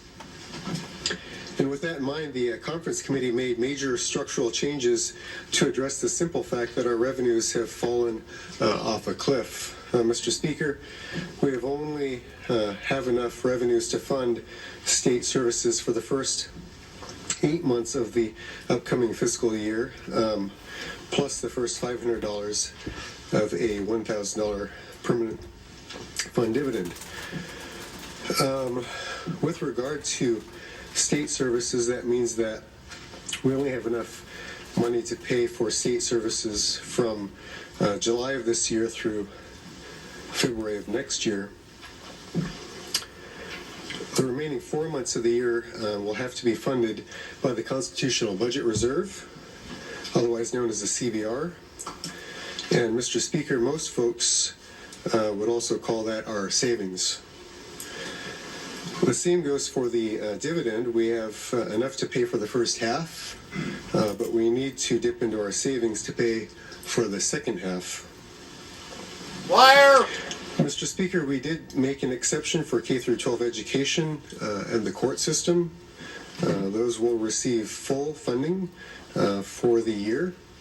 With regard to our savings, the body will recall that we need to achieve a 3/4 supermajority vote to tap into our savings. If we reach that threshold, then the second half of the dividend and all other state services will be funded for a full 12 months. Again, Mr. Speaker, this is a recognition that our revenues have dropped dramatically. We do not have enough income, and we have to tap into our savings. Now, just 2 months ago, oil was projected to average $59 per barrel, Mr. Speaker. Currently, Alaska's oil is selling around $26 per barrel. Now, if over the next year oil averages $35 per barrel, and that is a big if, then we expect $700 million less in revenue. And to put that into perspective, we had projected total revenue of $5 billion. Now we are projecting $4.3 billion. Mr. Speaker, despite cutting our budget by over 40% over the last several years, this budget, which totals $4.7 billion, is still $400 million higher than our anticipated revenues. And that does not include the permanent fund dividend. This $1,000 dividend will cost $680 million. When that gets added to the $400 million that we are already in the hole by, then that takes our total deficit to $1.1 billion. Mr. Speaker, to balance our budget, we will have to take $1.1 billion out of our savings account. And again, that is our CBR. Now, we'll remind the body that we have reduced our budget from $7.8 billion in FY13 to $4.7 billion in FY21. And that's a total cut of over $3 billion. And despite those cuts, we have still had to go into savings. Now, at the start of fiscal year 2020, we had $2 billion in savings. And with oil prices at $35 per barrel and $680 million required for the dividend that is in this budget, our savings will total $450 million at the end of fiscal year 2021. Now, we need at least $1 billion to pay our monthly bills. So a balance of $450 million means that we will have serious cash flow problems, Mr. Speaker. And there are a few other things that won't happen if we fail to achieve a 3/4 vote to tap into our savings. In addition to not funding state services for the last 4 months of the fiscal year and not funding the second half of the dividend, our ability to combat the COVID-19 crisis will be hampered. The reverse sweep will not occur, which means that $650 million in appropriations will either not be made or they'll be adversely affected. The motor fuel tax fund, which helps to pay for our roads, that will be emptied. The power cost equalization fund to help keep energy costs down, that fund will also be emptied. The marine highway system fund, that will be emptied. And the higher education fund to pay student scholarships, that will also be emptied, Mr. Speaker. In all, we're looking at 59 funds that will be affected. Mr. Speaker, if we cannot access our savings, then there won't be enough to pay for the governor's FY20 supplemental requests. The governor will have to veto $113 million from a list of things that are made up almost entirely of his own requests. He will have to choose between vetoing money for wildfires, earthquake relief, Pioneer Home Assistance, COVID-19 mitigation response, the Alaska Land Mobile Radio Network used by emergency personnel, and much more. And Mr. Speaker, that's a summary of what will happen if we do not achieve the three-quarter supermajority votes. Just to touch on a few other things that the conference committee did do and that they either changed or added. The university was reduced by $12.5 million instead of $25 million. School bond debt reimbursement was funded at 100% of what we owe rather than the 50% that was originally proposed by the governor. The Ocean Ranger program is fully funded, as well as additional water quality testing. The marine highway system was increased by $5 million to increase ferry service, and that's on top of the $11 million that this body included for the marine highway. Mr. Speaker, education, that was increased by an additional $30 million on top of the education formula. $4 million was added for state trooper pay and positions. We added $1.5 million for equipment and capital outlays for new officers. VPSOs, that program was restored back to a level of funding that will help to combat growing concerns about adequate protection in rural Alaska. Community assistance was fully funded at $30 million. Inflation proofing, $1 billion was transferred to the corpus of the permanent fund to help protect that. No new funds were added for the oil and gas tax credit program, but $27 million is being carried over from the previous year, and this is all pending a court decision regarding whether or not the bond program can move forward. Public broadcasting is important for keeping the public informed when it comes to weather announcements and emergencies, and it was fully funded at $2.6 million. Fish stock assessments in the Department of Fish and Game will be funded to ensure the department has all the necessary data to maximize the health of this natural resource. In corrections, we established a recruitment retention program that funds 3 positions to help correctional officers and their maintenance, maintaining and keeping good officers. We created a new line item to support inmates transitioning back into the community through electronic monitoring and community residential centers. And we increased overall funding for health care and population management, Mr. Speaker. My last item here, or I guess my last comment is simply regarding the capital budget. My co-chair, Finance, will be addressing those items, but I just did want to end by saying that this process, it was about compromise, Mr. Speaker. Both bodies had to make concessions, and I would like to extend my appreciation to our counterparts in the other body. They did negotiate in good faith. Where we disagreed agreeably. I'd also like to thank the members of this body for their input to help draw out all the issues. And I would ask that members please press the green button to concur with the conference committee report. So with that, Mr. Speaker, thank you. Under discussion, Representative Ledoux. Yes, Mr. Speaker. I've heard the previous speaker talk Representative about... Ledoux, I'm going to sort of take the extraordinary step of maybe asking if I can get the capital budget portion presented, and then I'll recognize you next. Certainly. All right, Representative Johnson, my apologies. Thank you, Mr. Speaker. It is my pleasure to carry the capital budget portion of the Conference Committee report on the floor. This portion of the bill funds essential items for the summer construction season, funds repairs to our central emergency infrastructure, as well as critical items to help take care of the most vulnerable in Alaska.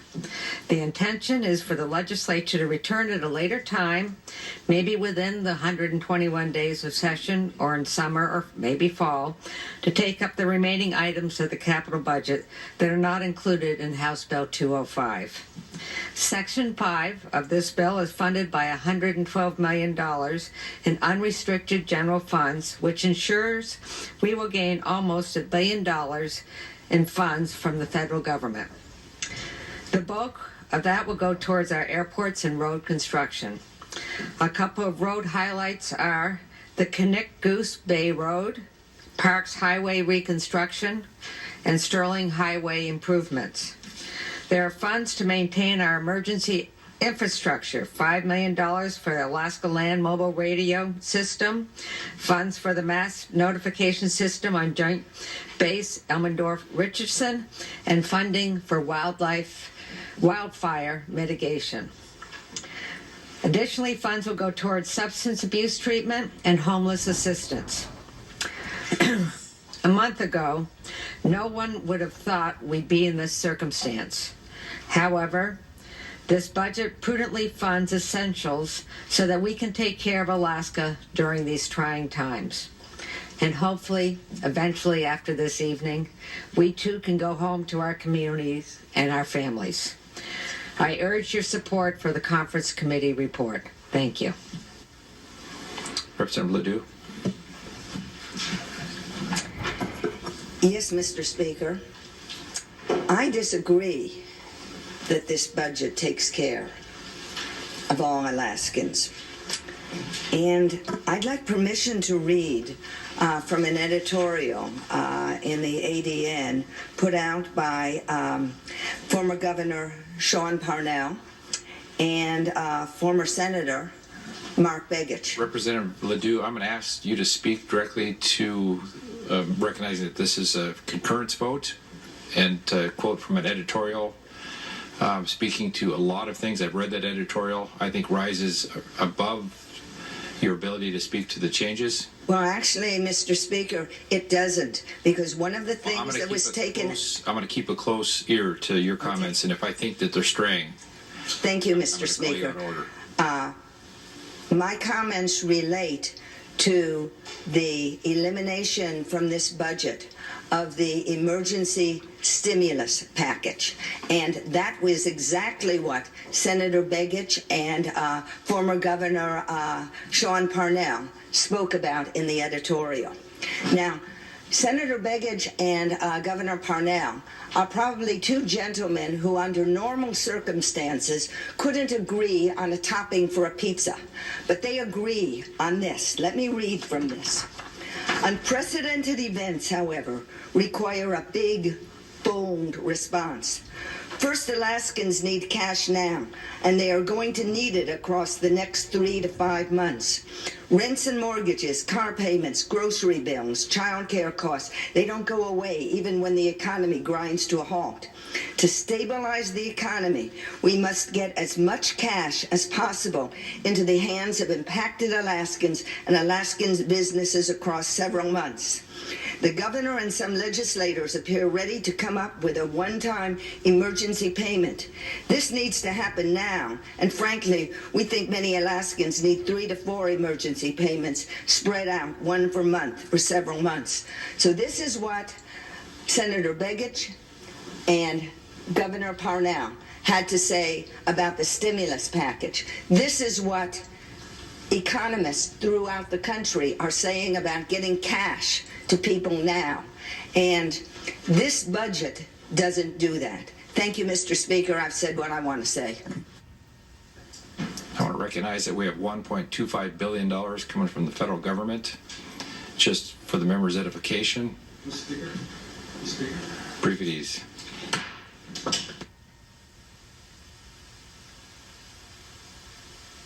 Did I just hear right? He said he has $1.2 billion going to be flooding into Alaska? Holy crap!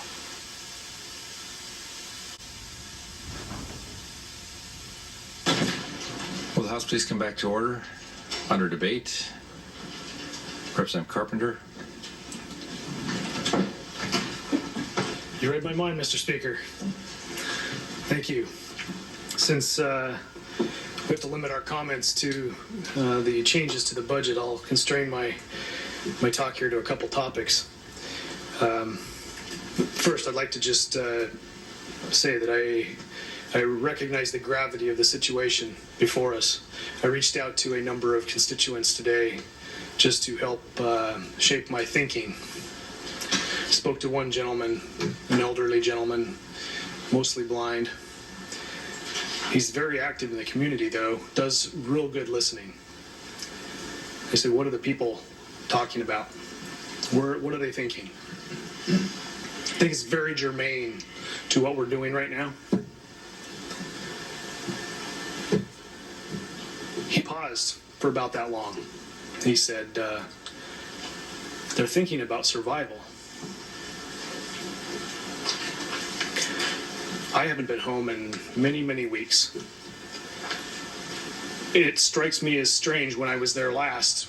The people there were not thinking about survival. They were thinking about their jobs and their families and normal life. Mr. Speaker, I hear anecdotal things about the streets being clear, and I can see that from Juneau. So I believe when he's saying that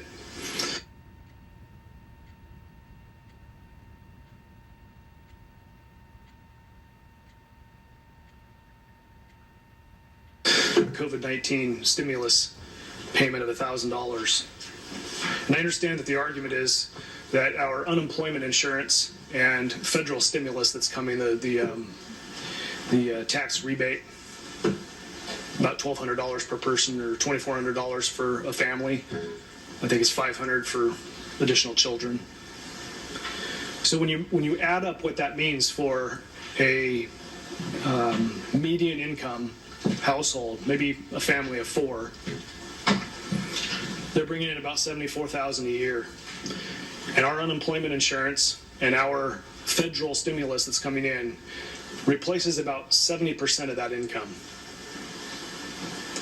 So they're going to be able to replace or pay for 70% of their mortgage, their rent, maybe 70% of their food. I don't know how else they're going to do it. That's for 6 weeks. If they stay out of work any longer than 6 weeks, that number drops, because the federal stimulus is a one-time thing. Now they're relying solely on unemployment insurance, and it's much less replacement of income. We're blessed to have resources in this state. And while I would not be arguing to be spending savings and money on paying people, this crisis demands different thinking than normal.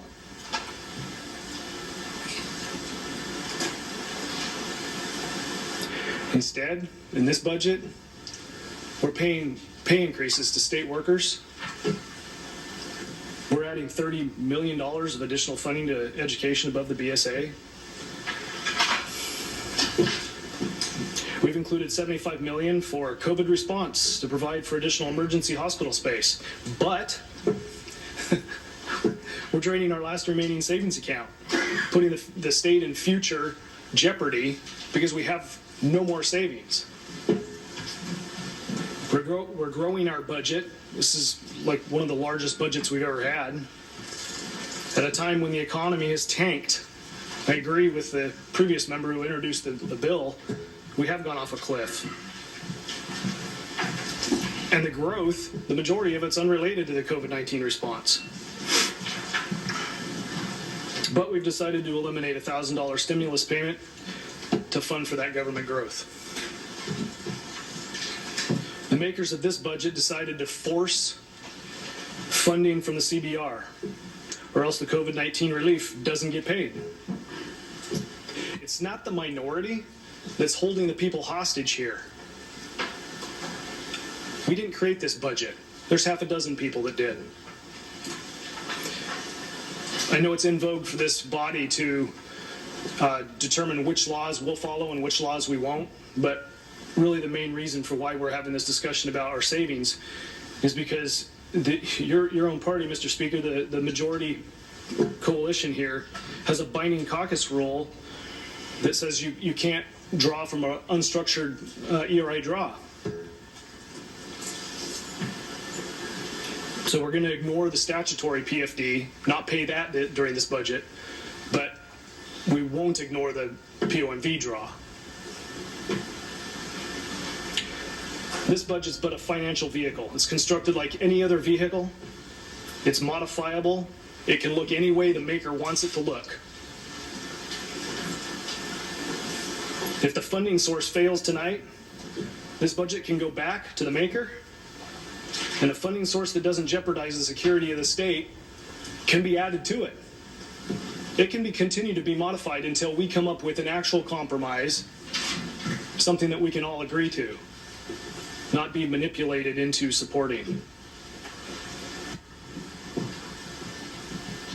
The uncomfortable truth facing us is that this budget is unsustainable.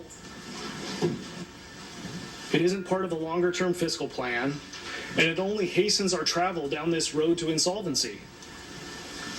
It must be reworked.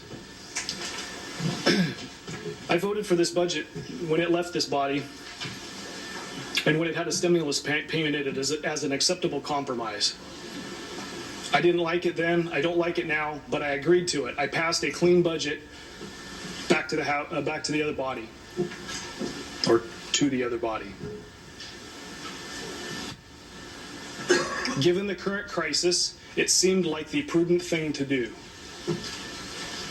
But now it's missing the stimulus payment for people who need help now, not in October.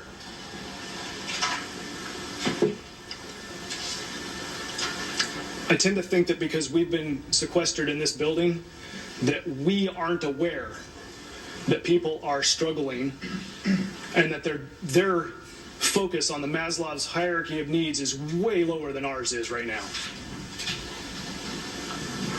And yet, we're making decisions like that doesn't matter. So now that the stimulus payment has been removed, I no longer find this as an acceptable compromise, and I can't support it. It fails to care for our people and instead takes advantage of this crisis to continue to grow government, to fund special interests and the things that we normally are fighting about. I thought from the very beginning that we should have ceased our normal operations and entered into a crisis management mode like other states have done, and we chose not to. Thank you, Mr. Speaker. Representative Tallarico. Thank you, Mr. Speaker. Thank you for the opportunity to speak on this, and I wholeheartedly agree with the member from District 15. I appreciate what she had to say. I think that action, stimulus action, maybe could have been one of the most important things we could have done for the people in the state of Alaska this year. In the bill, Mr. Speaker, the Section 48, the contingency language, certainly looks like it's changed substantially from what we had viewed before. I guess the best way to put it is I don't care for the contingency language at all. I think there are things in there that I don't know how else to say it. I just want to be honest. It feels like it puts people's backs against the wall. I also am very aware that at this point in time, with what we're dealing with the general public and the issues that we have, I certainly don't want to handcuff the administration and the efforts that they've put forward so far. We're in the danger zone right now, and we even saw that today with the increased number of proven cases of the virus that we have. So I'm not exactly sure what I'm going to do, Mr. Speaker, but I think that could have been, in my opinion, maybe mine alone, that this contingency language could have been handled quite a bit differently. But I do associate myself with the comments of, once again, of both the member from District 15 and the member from District 40. Thank you, Mr. Speaker. Representative Josephson. Thank you, Mr. Speaker. Mr. Speaker, I see this very differently than the previous speakers. First of all, the co-chairman and co-chairwoman have my gratitude and my respect for their hard work on this.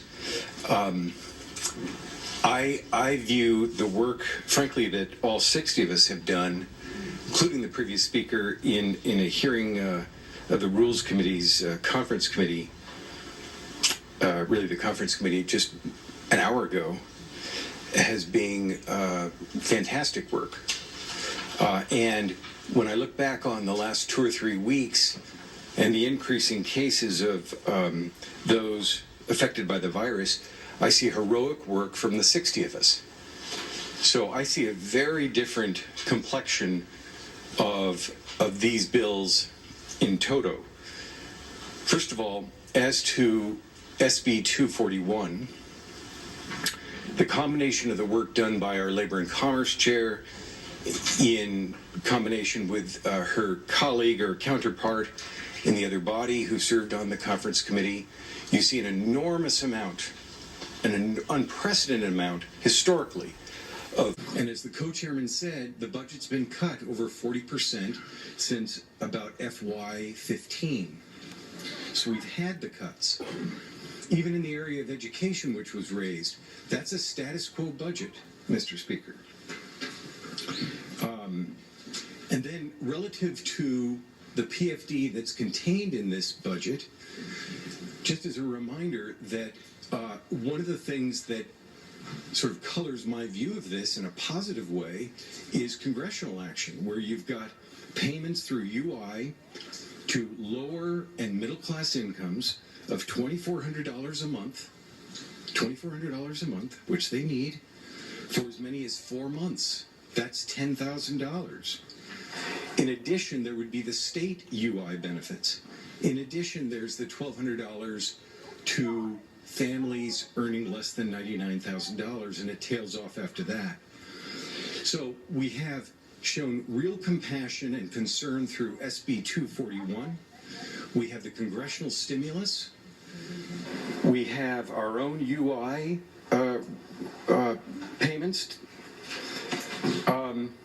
And I worry about our losing track of the long view when we get beyond this, if we've drained our savings beyond their capacity to sustain us.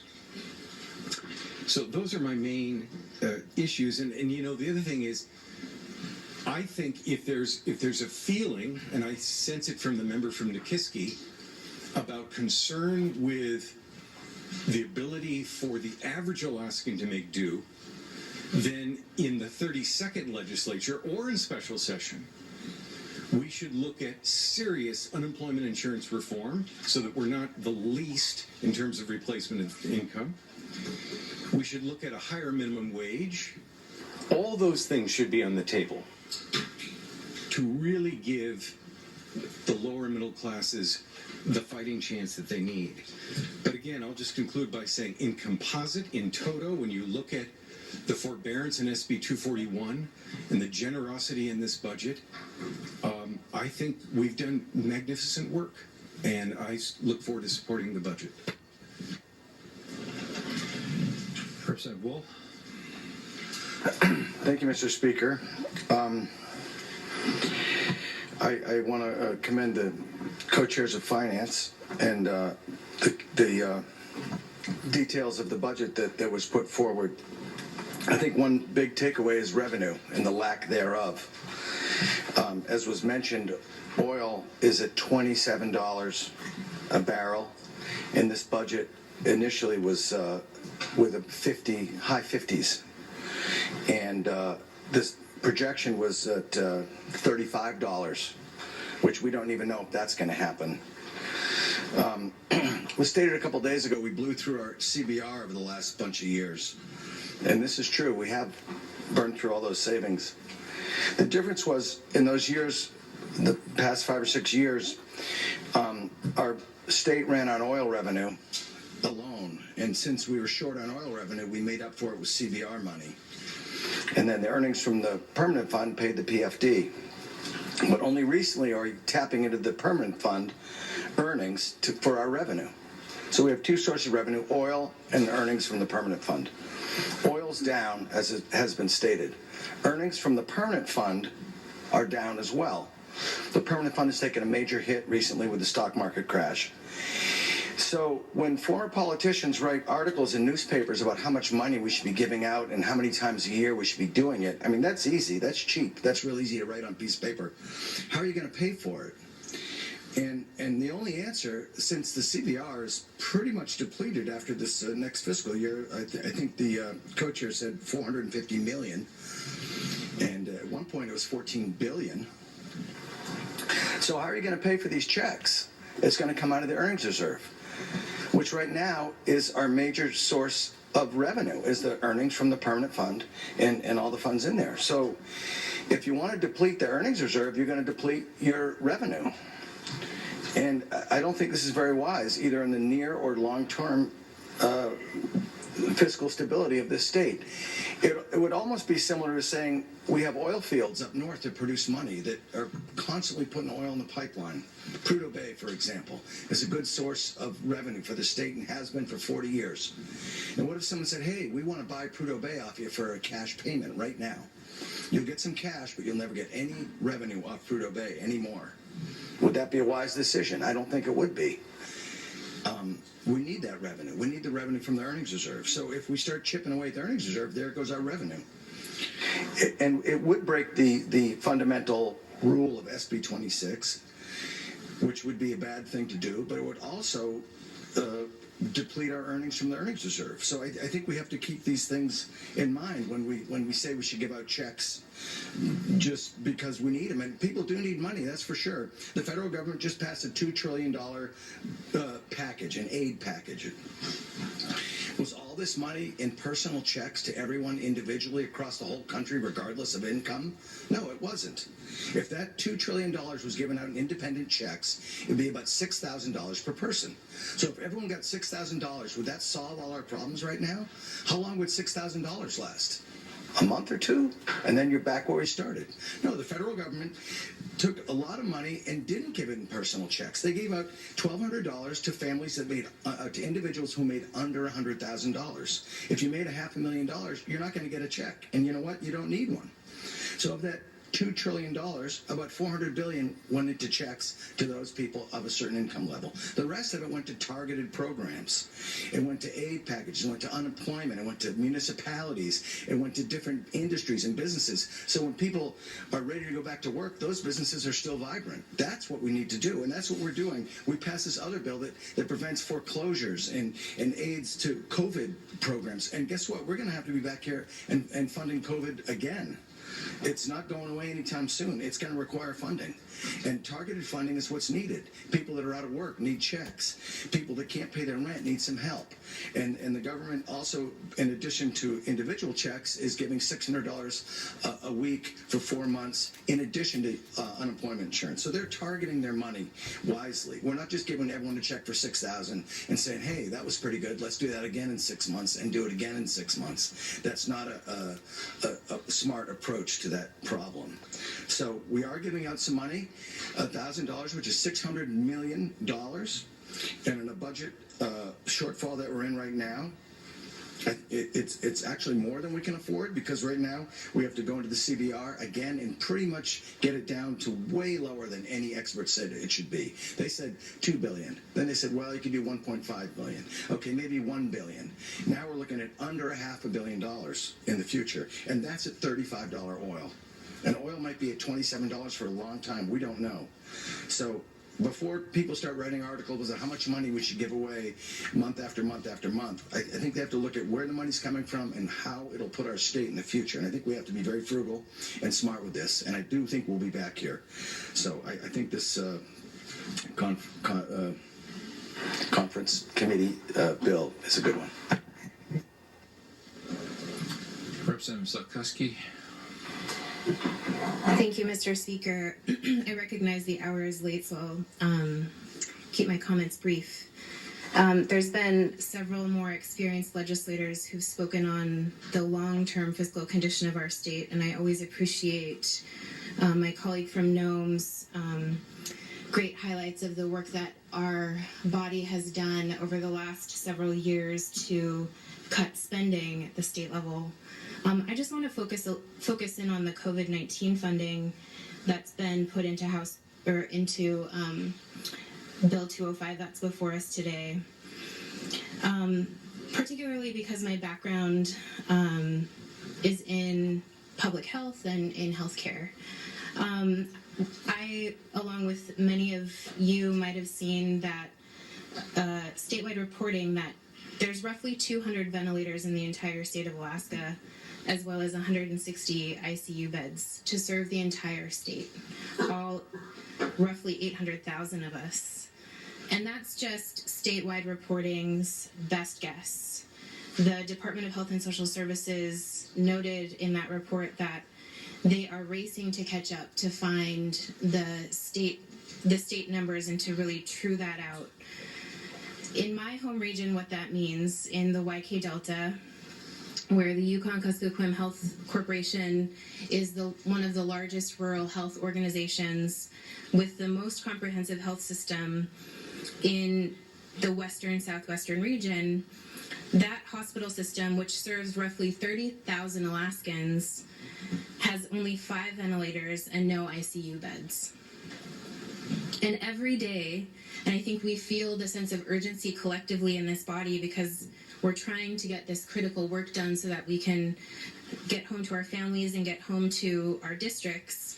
We continue to see the numbers of COVID-19 in Alaska surging through our communities. We saw that today in Fairbanks. We continue to see it in the Mat-Su. We continue to see it in Anchorage. God help us when we start seeing it happen in rural Alaska. But what we're seeing with COVID-19 is that in reality, as we've been having to make these tough decisions with our budget, we're also having to make decisions about a public health crisis, which also has impacts on our economic condition as a state. Just speaking broadly, do I love everything in this budget? No. I'd love to see more money for Medicaid. We've been significantly reducing Medicaid year after year. We've not fully funded the FY20 needs of the state in the face of an active public health emergency. I'd love to see more money for rural public safety. Rural public safety has been in crisis for a long time. Nothing in this budget is perfect, but I recognize that when I come into this room, I'm one voice of 40, that all of us have a different perspective, all of us have different needs in our districts, but the one thing that's really holding Alaskans together at this time, and I think has been said very eloquently by our chief medical officer, is that we're all in this together. And there's nothing more urgent and more critical from my perspective, Mr. Speaker, than making sure that Alaskans are taken care of at their most fundamental level, with their health care, with their family system. And yes, the economic condition is not, it's a very sobering condition to have to be in front of Alaskans, but it's something that we have to address over time. And so for all of those reasons, Mr. Speaker, I would just say I hope that tonight we do not let perfect be the enemy of the good, and that we make sure that we can fully fund a budget that doesn't just protect Alaskans fiscally, but really protects them at the most cellular level, so that as COVID-19 begins to lay roost here in Alaska, that we have the resources that we need to combat it. Thank you, Mr. Speaker. Representative Fields. Thank you, Mr. Speaker. Lots of good information. I rise in support of the conference report, and I think our choices are actually very simple. A yes vote funds COVID-19 response. A no vote on funding means that we do not fund COVID-19 response. A yes vote for funding means that Alaskans will receive a $1,000 PFD. A no vote on funding means that they will receive a $500 PFD. A yes vote protects the permanent fund itself, maintains fidelity with the POMV statute, and we have to recognize we will absolutely depend on that permanent fund to rebuild after this crisis. This choice is very simple. Voting yes means voting for economic relief for Alaskans right now and voting for funding to address COVID-19. Thank you. Representative Prox. Thank you, Mr. Speaker. I rise in opposition to this proposed budget. I disagree with some of the previous speakers that thought we were being compassionate. We're not. I've talked to several small business owners over the last few days. They are being compassionate. They're trying to keep their employees working.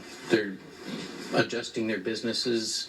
They're sacrificing their cash flow to keep their employees on the payroll as long as they can. They're making a personal sacrifice. We're not.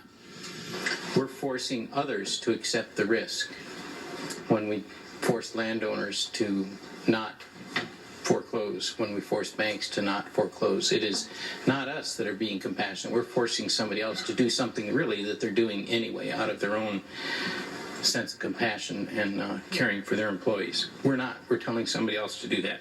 So we shouldn't kid ourselves. We're also apparently making some really strange choices. If I understand this budget correctly, Section 48G indicates that if we don't pass the 3/4 vote, then and this sheet that was passed out, I guess, by the conference committee indicates that we will be funding, $339 million to the PERS fund, which is a liability, I agree, but that has been around for years and years and years. That liability's been there. But we're not going to be funding the COVID-19 response. So we're putting an immediate concern on the back burner for a long-term, long-lasting concern.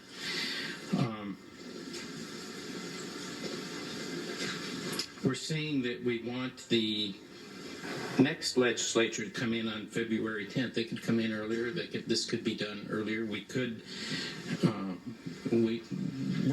I recognize that there's cash flow shortages. We might have to do something different. We have no idea what we're going to need to do on June the 30th, much less on January 1st. There's probably going to be a need to pass a supplemental. I recognize that. But to hold the COVID-19 response essentially hostage and the PFD payment essentially hostage to a 3/4 vote while the rest of it would only take a majority vote just is irresponsible. It shows our priorities are out of whack. I can't help but feel that those who might think that the rest of the spending is too high are being blackmailed. I just can't help that. I think there's options. We have options to make different choices. They certainly could be done. I think this needs to be sent back to the conference committee and make different choices and then come to us with a more responsible spending plan that actually does focus on the immediate need and the needs of people. Thank you. Representative Story. Thank you, Mr. Speaker. I rise in support of this budget. It is not near everything that all of us want. It is a compromise, but it provides some choice, some certainty for our state when much is uncertain.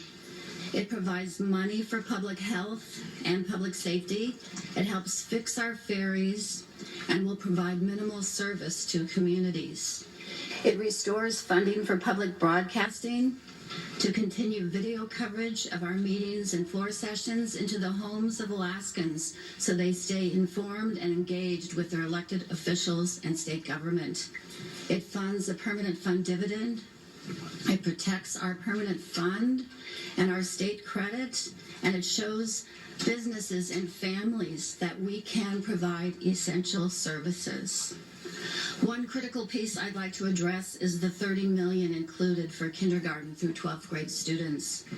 This funding touches almost every single family across our diverse and vast state.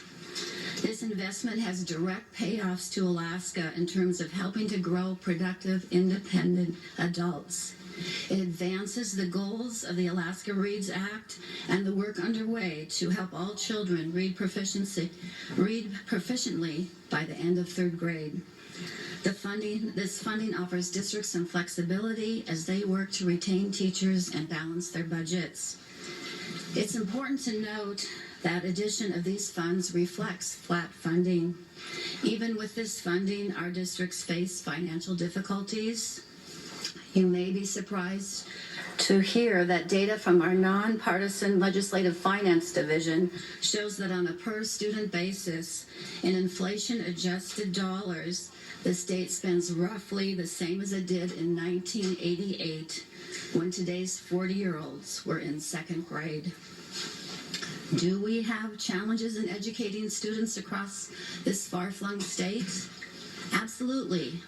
That is why this funding is so important. In these anxious times, it's critical to provide stability and certainty for our children's education. It shows the families of Alaska that education is a top priority, and we will support our children as we navigate these tough times. Also critical is funding for the Alaska Marine Highway System. Ferries are a lifeline for food, medical care, local economies, and statewide travel. This budget eliminates gaps in services for communities and includes vessel maintenance to ensure our ferries are sailing on a regular basis. This budget is not everything we all want. It's a compromise, but it will help move our state forward in these challenging times. I urge support. In wrap-up, Representative Eastman. Mr. Speaker, this budget before us and the changes that came back from the conference committee, like all budgets, reflect priorities. And it's somewhat distressing that with the intellect available to this body from all parts of the state, we have managed to craft a budget, as we heard in the opening statement, that might fail to provide any funding at all for the public health crisis before us, that might fail to provide even a $1,000 dividend, and it might fail because as we made the priorities in this budget, we left that to last. And so that if it doesn't receive that second vote, we're told these things just won't happen. And that is shocking, Mr. Speaker. What we should see in these changes before us is a budget that reflects the context in which it is written. But as I look through these 100+ pages, I don't see a budget that reflects a state with an economy on the decline. I don't see a budget that reflects a global recession where less oil is demanded by those we would sell to. I don't see a budget that reflects a state with a very depressed tourism industry in the coming year. I don't see a budget that reflects a state with depressed earnings from our permanent fund investments. Mr. Speaker, if the only thing at issue right now is the fact that we have so deprioritized the funding for our COVID response, as to put it in last place, I could not support this budget. This is a budget in the billions of dollars. That funding is not even 100 million, not even 90 million, and yet we have not found a place for it. Representative Vance.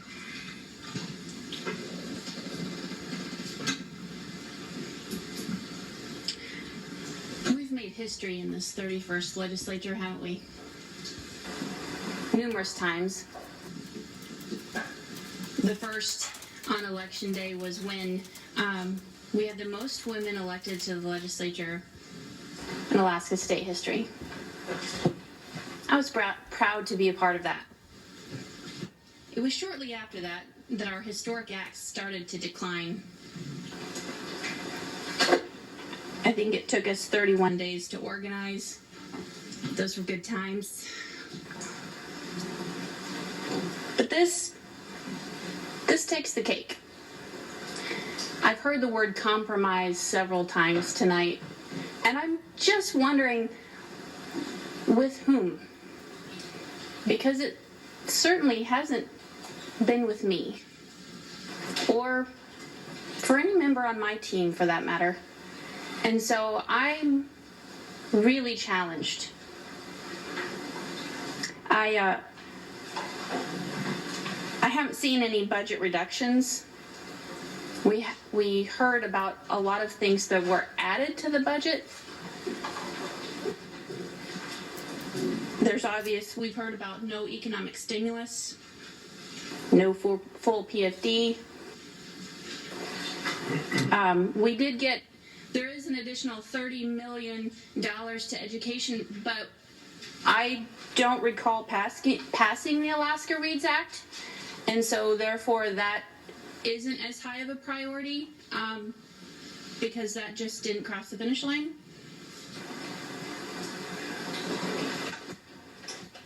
We are in unprecedented times, as we've all spoken of so many times on this floor, and yet our budget is larger than ever, and we've heard about the decline in our revenue and the decline in our economy, and our spending increases as if nothing's happened.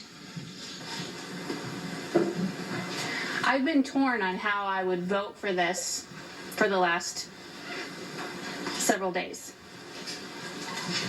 thinking that if I didn't give my 3/4 vote, that Alaskans would no longer have the $1,000 stimulus now to help them in their time of need, but just $1,000 in the fall. But now I understand that if I don't give my 3/4 vote, that there will be a hole in the FY20 budget for Medicaid that's due in about 2 weeks, is my understanding. That there will be no COVID-19 disaster response funding, only a $500 PFD, and agency operations funded for about 8 months. About $650 million in holes to the reverse sweep. So my question is to the makers of this budget, since we've been talking about the crisis with such urgency, why is it put in contingency language? Because we all support funding for the crisis, and yet it is being used as a political tool. That's abhorrent in my mind, to play with Alaskan lives. And I feel downright bullied. Bullied. I've felt that this year I've compromised in not wagging my finger about paying the full statutory PFD. That most Alaskans feel is rightfully theirs. Their resource wealth is sitting in the earnings reserve account. And yet, we are being told that $1,000 PFD in the fall is quite generous. But we don't have enough money to give the $1,000 stimulus right now that Alaskans need, but we're still transferring $1 billion from the ERA to the corpus when we already put $4 billion last year for inflation proofing. So again, I'm challenged as to how we can't afford to give money that Alaskans feel is rightfully theirs already. So drawing down from the savings account, if we were to fully fund this budget as it sits, I want the public to understand that that almost wipes out our savings account. And it makes it so that next year, there's no choice but to fund the budget from the earnings reserve and the wee little bit of revenue that might be coming in a very strained economy. It also removes this conversation about a 3/4 vote right now. And the earnings reserve account that holds the earnings of the corpus of the permanent fund is easily accessed by a simple majority of 21 votes. So it quickly removes the fuller conversation with every legislator in the room. I find that awfully convenient for the political landscape.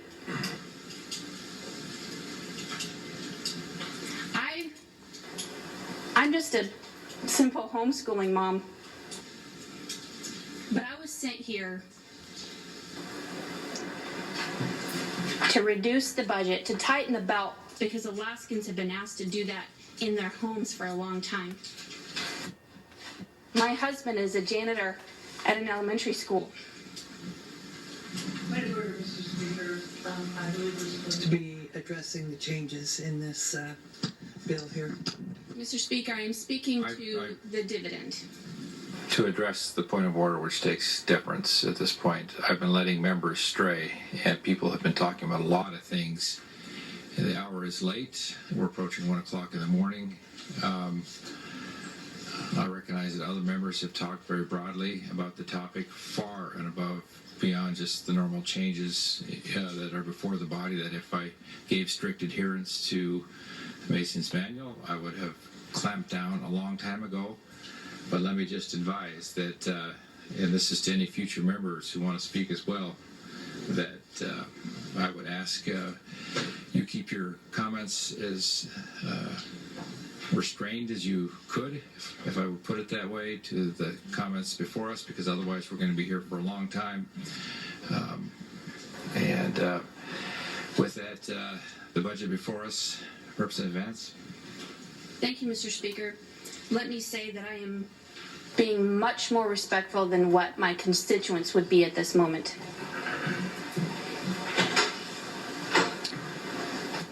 I was sent here to protect the permanent fund dividend for Alaskans and to help meet their needs.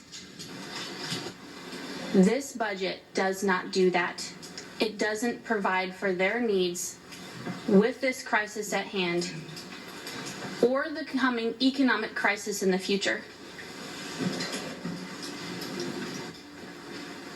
I feel like I've been bullied and I've been coerced to give my vote, or I would be blamed for not providing for Alaskans during the economic crisis that is coming and during the current COVID-19 crisis.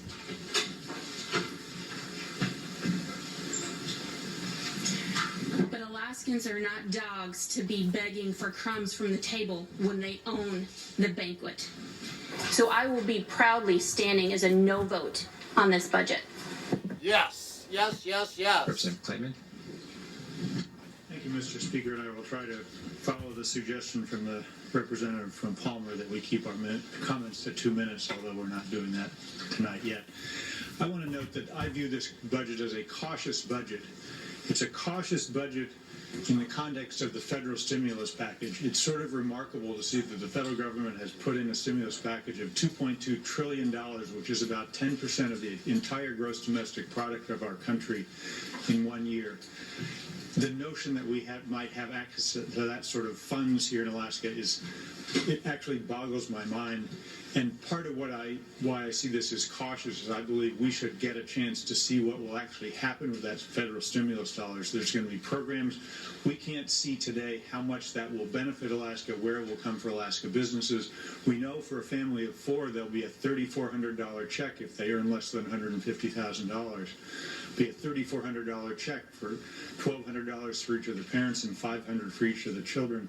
And the stimulus proposal that was in the budget that came from the Senate would actually get that same family $4,000, but after you factor in the tax impacts, they actually do better with the federal money, and the federal money will be here in April. And so I think it's wise for us to actually see what happens with the federal program before we make our next decision. I think we're likely to be, if we're not back here in May, we may be back in the summer, we may be back in the fall, and that'll be a time to actually see how much of that federal stimulus money is going to come into Alaska and how it's going to benefit Alaska. We know there'll be $1.25 billion coming in for the state to figure out how to spend. Those are huge impacts. If we had $1.25 billion additional money in this budget, we'd have an easier time to resolve some of the challenges we have today. So I see this as a very cautious budget, a very wise budget under the reality in which we live with huge federal dollars coming in.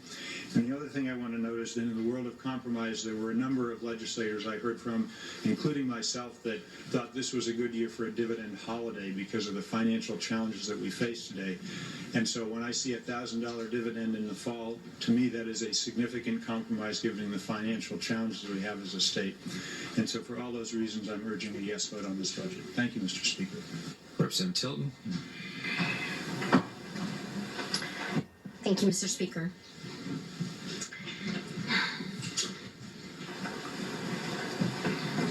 Just a few short days ago, the other body voted to add $1,000. You can call it a stimulus, you can call it a back dividend. And there was a press release that went out giving hope to Alaskans. Alaskans who are scared. Alaskans who are losing their jobs.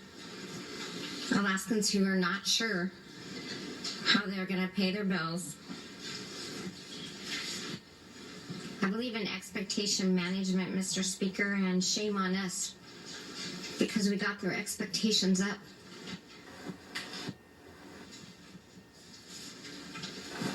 We did provide for unemployment, but as the speaker before me said, even with the federal stimulus, that adds up to about 70% at best. We've heard from economists and we've heard from bipartisan groups that the best thing we can do is get money into the hands of the people. I've had small business owners write to me wanting to know what was going on. And Mr. Speaker, the dividend, which does have a statutory formula which has not been changed at this point, is being paid out at $1,000, and not just $1,000, Mr. Speaker. Now that is tied to my vote of whether I give my vote or not depends on what the people will get. There's many items in this budget that have been added. Mr. Speaker, I have been one of the people in this body who have looked at reducing this budget, and I'm not trying to impugn anybody else, but I myself know of amendment after amendment that I have put forward to reduce this budget so we can get to a sustainable budget. So I have asked for a constitutional spending limit so we can put downward pressure on this budget, Mr. Speaker. I met with co-chairs, but not about the amendments that came forward today, Mr. Speaker, that amendment was on my desk in the conference committee. There's several ways to create a budget, but linking people's votes to the COVID response, Mr. Speaker,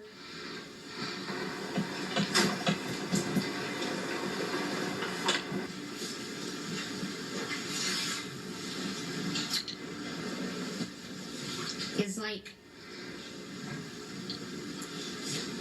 playing with people's lives.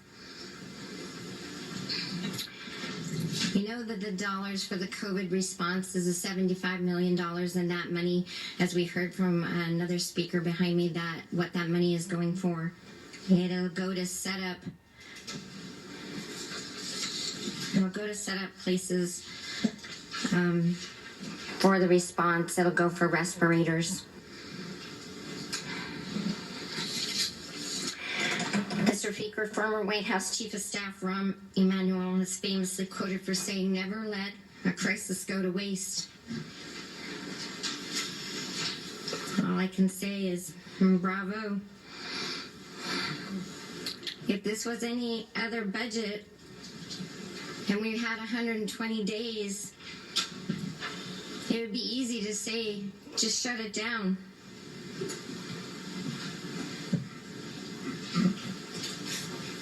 But Mr. Speaker, right now, I am put in a position where my vote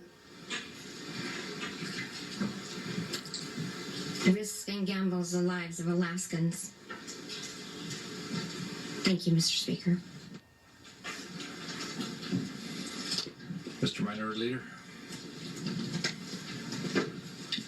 Thank you, Mr. Speaker. Until yesterday, this was just a budget. It was just a budget where people disagreed. Nothing abnormal. I disagreed for years in the budgets. I voted for some of them. I voted against some of them. For 10 years, I've been arguing that we're growing our spending and that we would come to this day. I didn't know that it would come so fast. I didn't know that it would come in this manner, but I could see it was coming this direction. I know my first couple of years, our budgets were being balanced at about $100, $105 a barrel. We couldn't sustain that. And so, when this budget came out from the other body, and even in the discussion that was taking place in the conference committee, it was just a budget where there was disagreements, which I had plenty.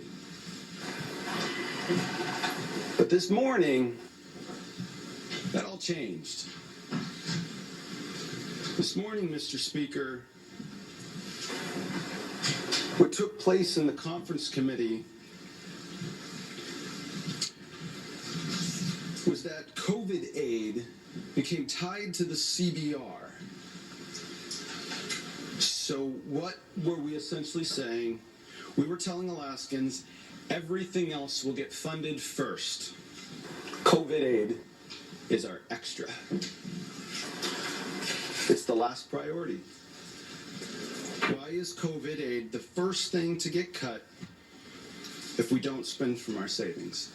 In the face of an existential global threat, COVID aid is the first thing that's cut. So everything else is mission critical.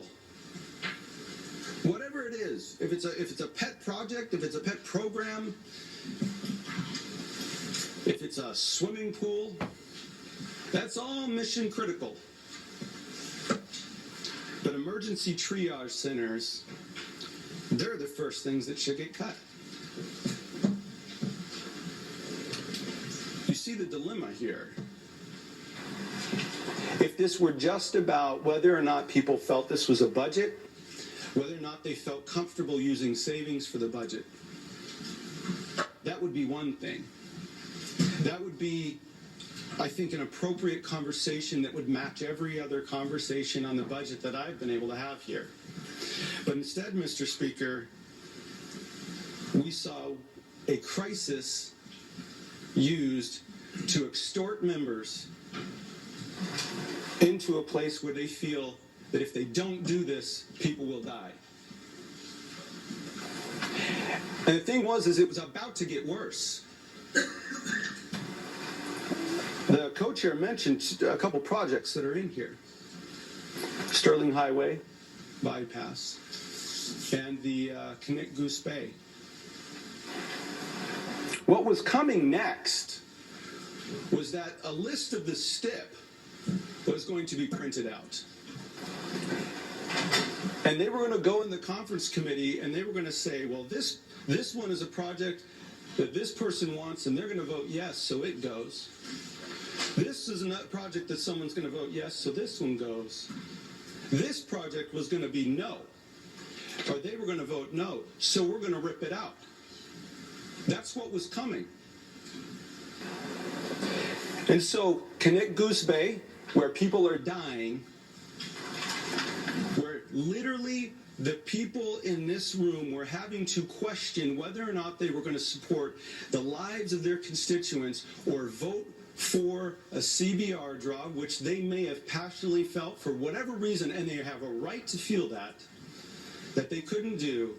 They're now having to determine whether or not they have to choose life or pulling from a savings account. COVID-19, projects that will save lives, or pulling from a savings account. You can see why this was not a normal budget process, and you can see why this would frustrate me. That for 10 years I've been frustrated in this building at times. That's okay. I've been disappointed at times.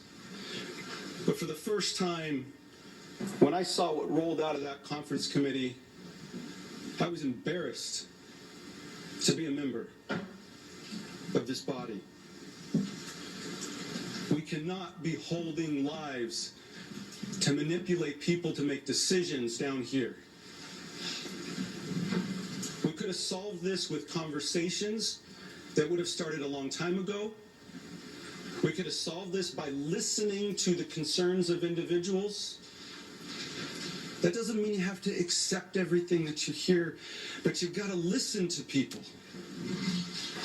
Leadership is not about just doing what you can because you can. It's about doing listening to people and holding in your back pocket what you can, not using that hammer because you know that hammer can cause further damage than you need. The best example that we have is with one of our founding fathers. When George Washington, who's the only president who put on the vestiges and led a troop of men into battle as president in the Whiskey Rebellion, after he had met with the leaders, he had every authority to do whatever he wanted to those rebels. And he looked at Alexander Hamilton and he said, "Don't kill them, arrest them." He could have done whatever he wanted. And he had done some of those things if you look at history. It's not about what you can do. It's about how you use your power when you're in it to be able to shape things that for the future. And I think what we saw today when that rolled out was power because you can. Not, let's hear what other ideas people have. Let's see if we can come to some sort of agreement. And let's roll this out because Alaska needs it from us now.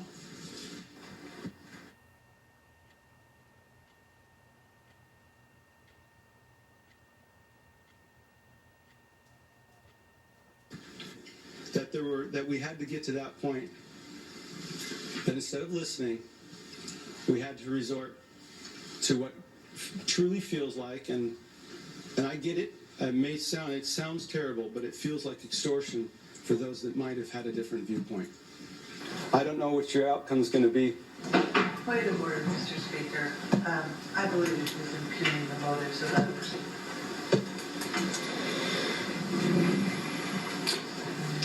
Well, Mr. Speaker? The hour is definitely getting long. I respect, Mr. Minority, your wrapping up. Your message, and with you wrapping up, we've got a couple more. I see 2 more microphones raised. I think that's the extent of the mics that I'm going to recognize before we go into wrap up. I think there's a 3rd mic, so 3 more mics. And with that, Mr. Speaker, Minority, can you please wrap up? I will wrap up.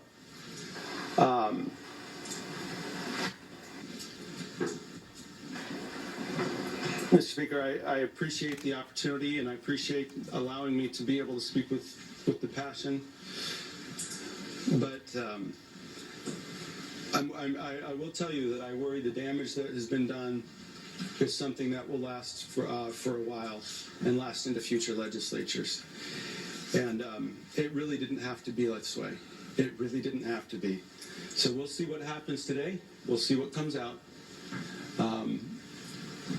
But let's think about this the next time that someone has the ability to exert the authority that they've been given and caution in using that judiciously. Thank you, Mr. Speaker. Representative Knopp.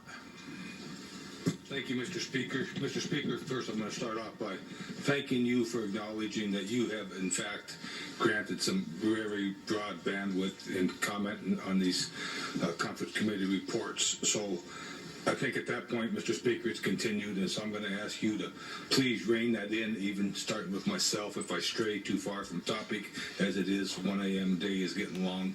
I appreciate that. But I do want to say, Mr. Speaker, that in regards to this conference committee report and the change in the budget in front of us, we've all spoken to the budget. I'm going to kind of get around to where we are and why we are. And so, Mr. Speaker, we have traveled around this state. You have, I have, many members of this body have reached out to the public. We've talked about our fiscal reality, our picture, and I'm going to reiterate it briefly and summarize it to why we are where we are with this budget. But, Mr. Speaker, in 2013, we've talked about $120 barrel oil crashing to $26 barrel oil, losing almost $6 to $8 billion in revenue overnight. Happened in 2013. We've talked about that around the state numerous times. Mr. Speaker, we've spent savings. In 2018, we passed Senate Bill 26, which changed our revenue stream, Mr. Speaker.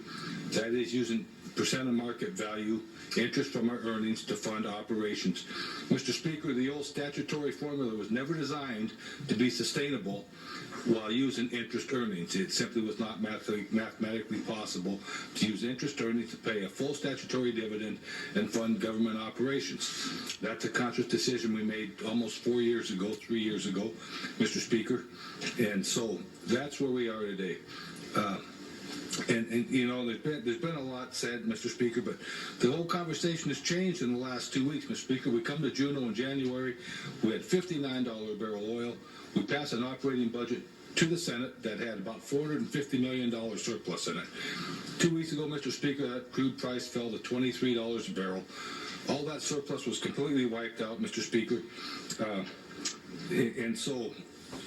So here we are today with no surplus, a health crisis in front of us, and no revenue virtually, and so when they say that we're forcing a vote, when members say we're forcing a vote, we're not blackmailing them, but they're being forced into something.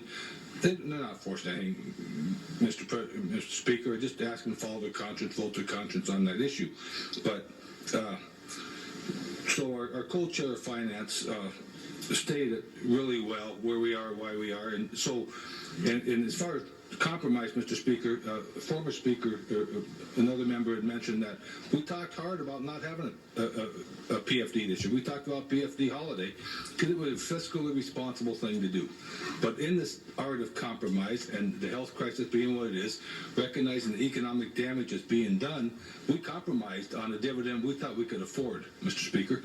And that is why you have 2 options on the budget. A 9-month budget, we're taking a little bit from the CBR account, a savings account that makes very little in interest in comparison to the investment that the ERA brings. Mr. Speaker, the reason you draw from the CBR and not your earnings reserve account, because your earnings reserve account is your investment instrument. That's where you get your funds to operate government.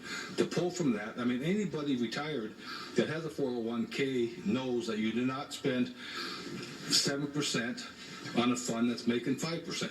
If you're making 5%, you spend 3%. That's just simple math. It's logic. It's been done for eons. It's always been done that way. You just simply can't make more, and you just continue to hurt yourself down the road. So what we've offered in this budget and in the conference committee changes, Mr. Speaker, is two options.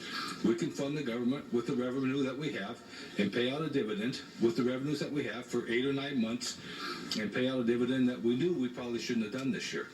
And so in the sake of compromise, we provided option number 2. Spend a little bit from the constitutional budget reserve. That's probably more than we should, but it's an option. Finish funding the rest of the year and spend that dividend. It's simply an option, Mr. Speaker, and it's necessitated by where we are. And the reality of it is, Mr. Speaker, with revenue picture not projected to change, we're not likely to see an old statutory formula in the foreseeable future.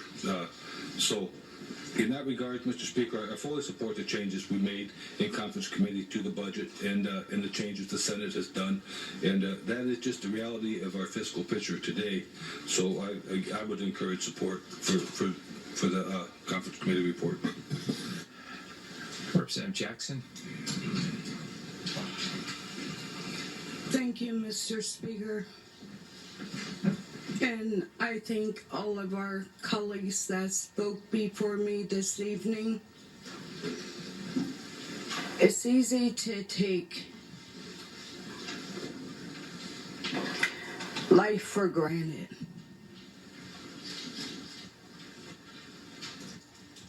Our representative from District 31 asked, who compromised? I feel the people of Alaska has been compromising for the last 4 years, maybe 5. What's time right now? Compromise is when 15, 16 in this House concurred with the budget that was sent to us. We didn't like it. We concurred with that. Compromise was voting yes on a reverse sweep. And anyone that knows me know that I'm a no vote.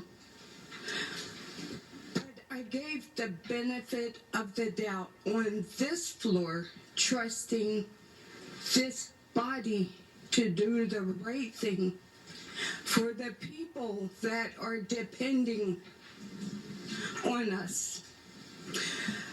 Who really do we think we are to tell people how they are to survive?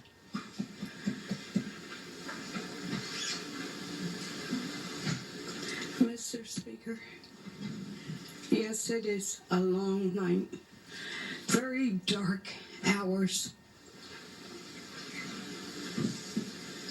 And I ask for us and these chambers that I fully respect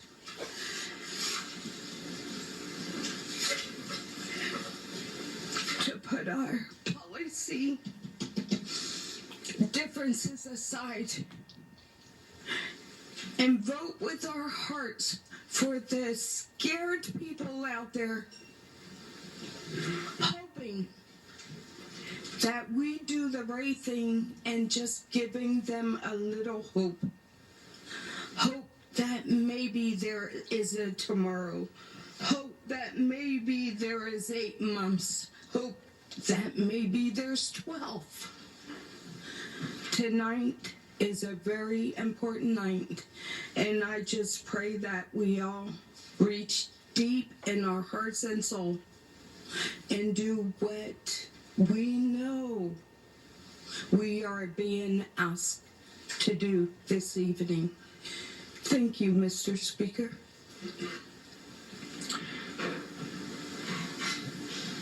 thank you, Representative Jackson, for being here tonight under very difficult circumstances. Representative Kopp. Thank you, Mr. Speaker. And I appreciate a member from District 13,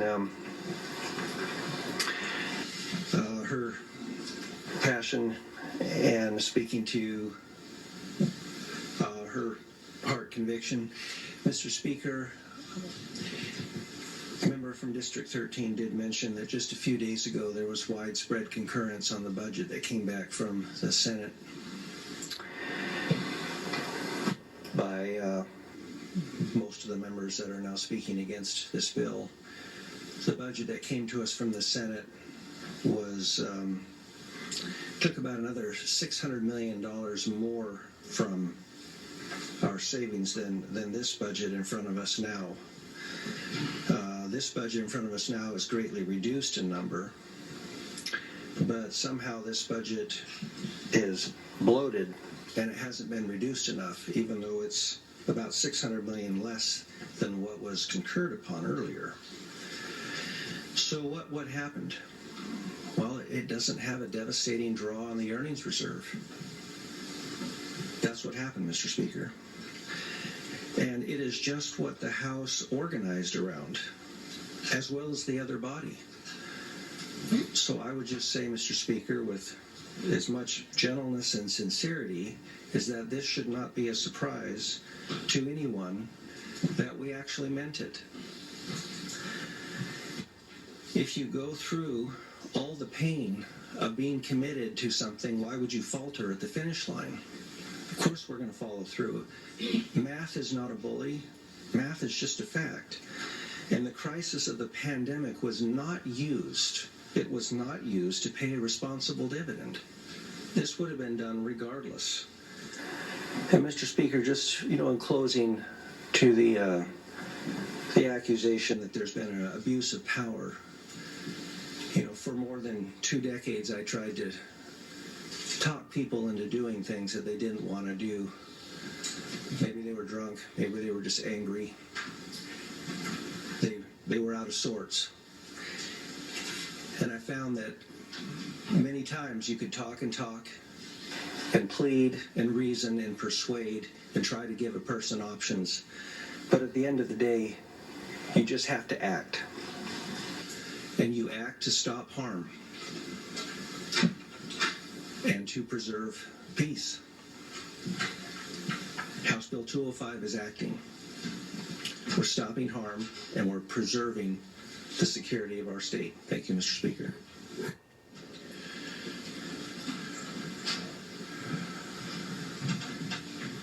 Representative Johnson. Thank you, Mr. Speaker. So, I rise without any surprise, I think, to anyone. I've been clear that I will vote to give Alaskans the tools that are needed to prioritize public safety, health, and our economy. I was in the room a few weeks ago when the governor, the administration, but it was the governor, said, I am going to have to ask people to stay home, shut their businesses, and would the legislature stand with me and help with the funding for that? Because we recognize that will be devastating for our economy. And I heard that we agreed that we would. Well, now things are shut down. And we don't know what the effect on our economy is going to be, but we do know that it's not good, and it may very well be shattered. Oil prices are low. I don't have to keep going on all this. Everyone in this room knows what the straits that we're in, but the thing that it did change is no one expected coronavirus disease number from 2019, COVID-19, to be hitting us right now. Now, I might have came in not thinking that the permanent fund was dividend was the number one thing that we had to work on this year, because we had other things that we had on our plate.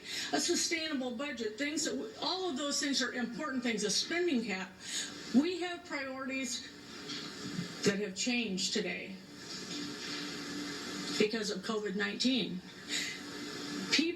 are not moving around, people are not at their business, people are not buying things, money is not flowing throughout our economy.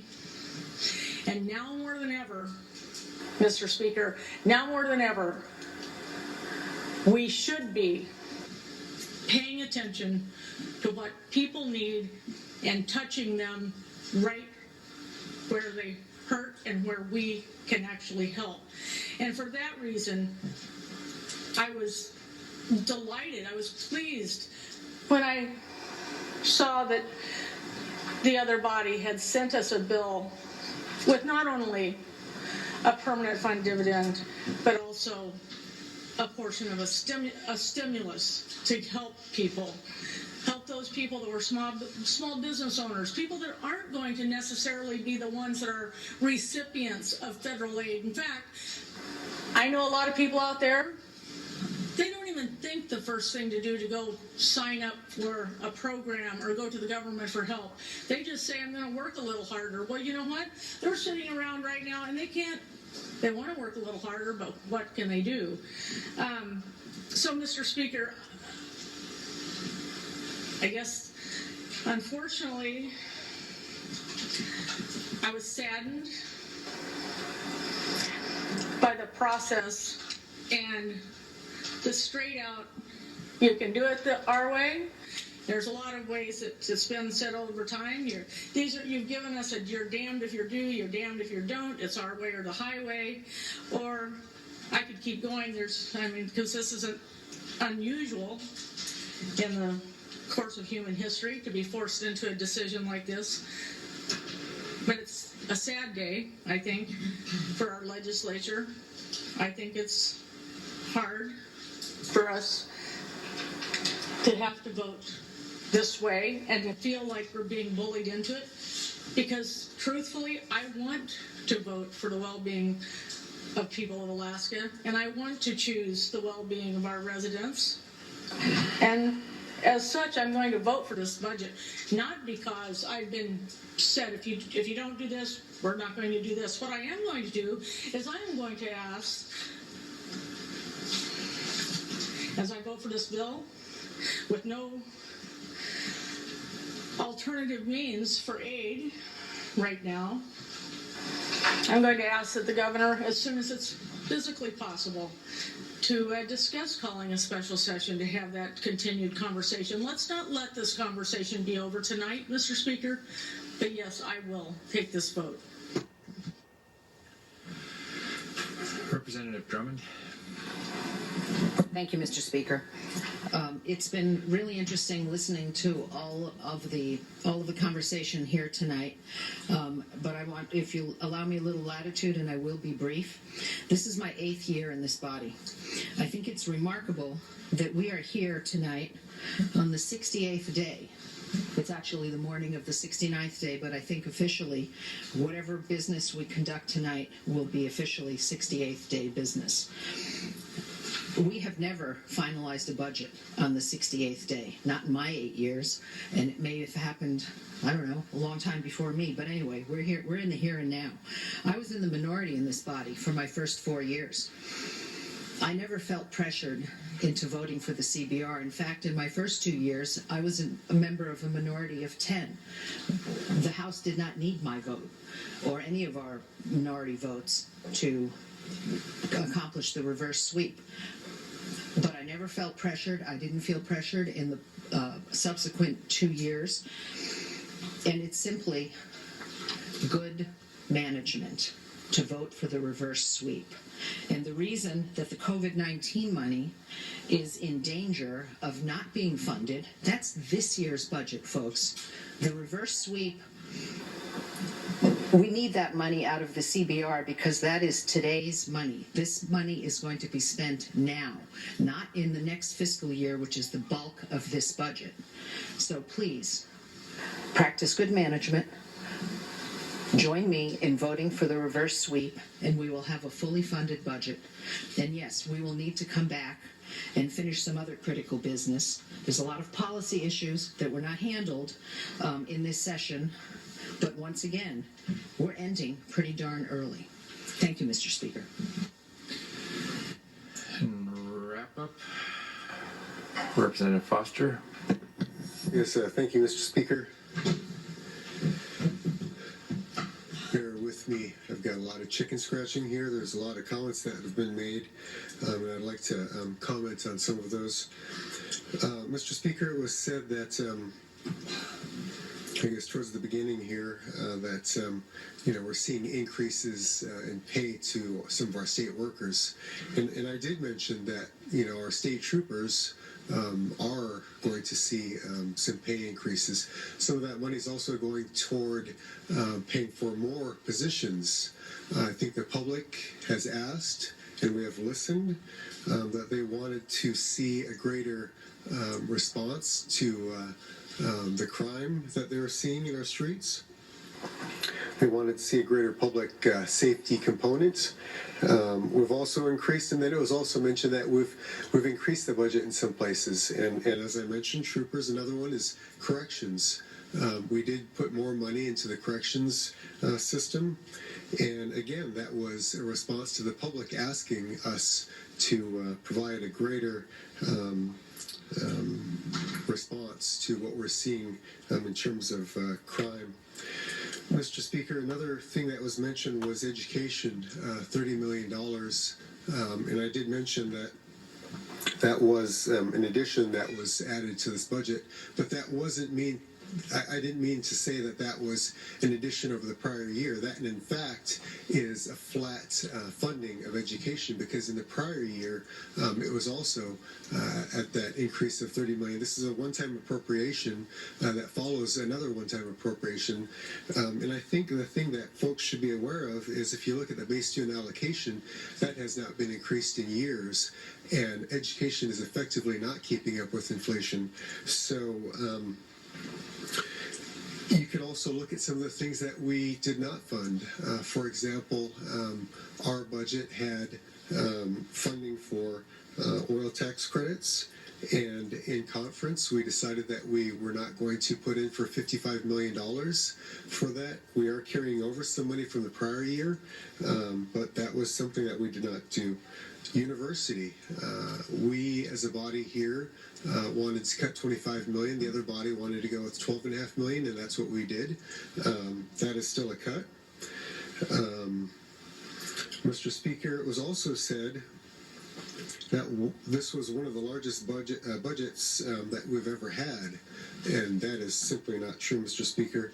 If you back out the permanent fund dividends and you just look at operations, state services, I've got a graph here. It goes back to, FY08. Back then, this budget currently before us with no PFD in it, $4.7 billion. In FY08, that number was $5 billion. In FY09, that was $6 billion. This is not accounting for inflation either.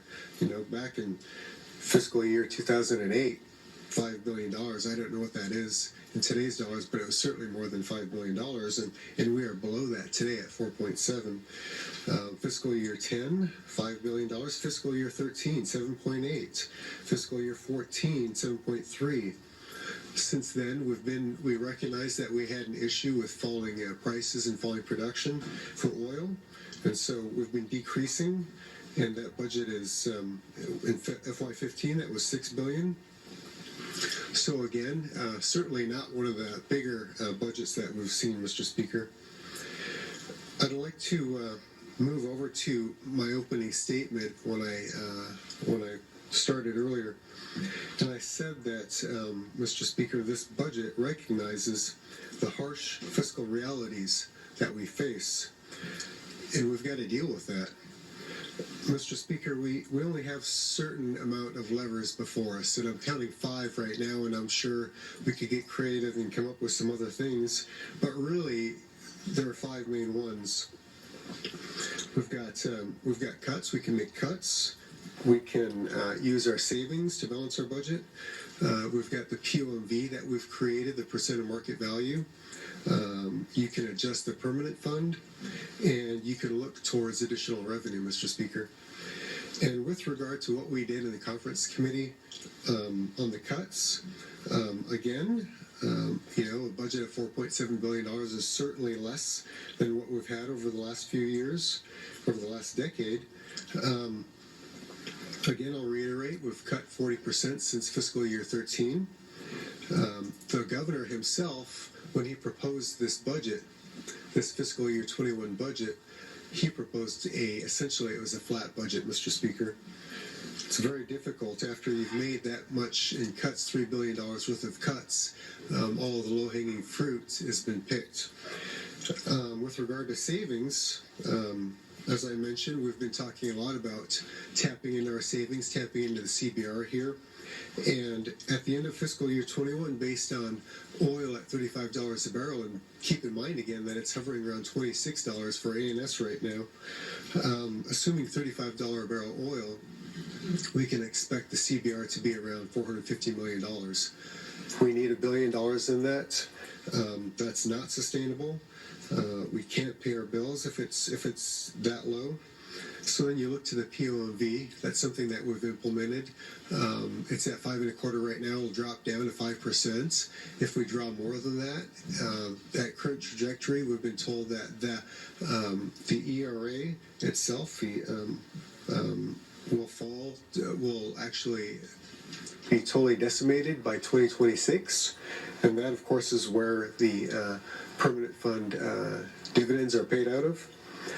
And then we can adjust the permanent fund. And Mr. Speaker, if we do a full permanent fund, and that being the $3,000 that has been proposed by the governor, you need $2 billion to pay for that. Well, if at the end of this fiscal year we've got $450 million and you need $2 billion, where are you going to get the other $1.5 billion from? Mr. Speaker, this is simple math, and I just, so that leaves me with the last option here, that's additional revenue. I haven't seen any will in the legislature or by the governor to do anything like an income tax. I know there's been a little bit of talk about a statewide sales tax, but an income tax that would raise about $600 million, but that's nowhere near the $1.5 billion that we would fall short.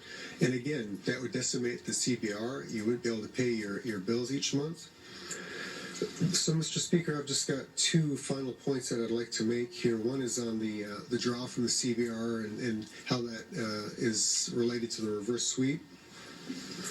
And then finally, I guess my closing comments. So, Mr. Speaker, with regard to the CBR and accessing our savings, we took that up the other day. We took that up a few days ago.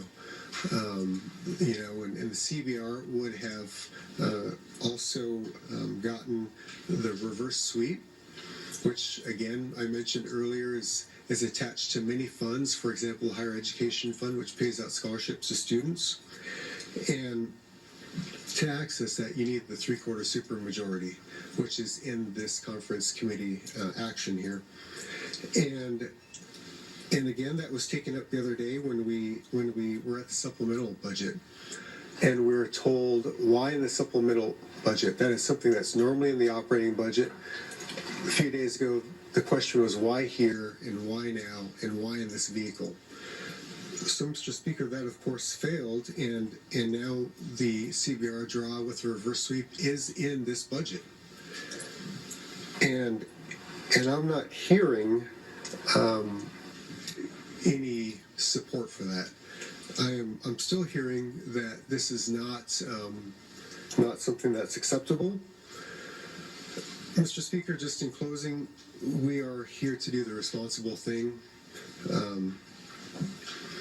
Taking too much now means that we will be taking and eroding from what future generations should also enjoy.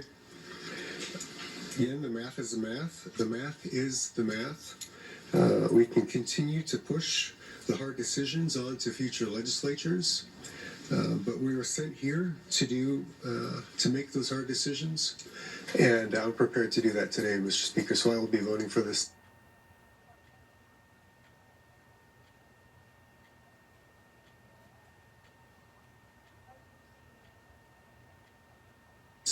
Excuse me, Mr. Speaker.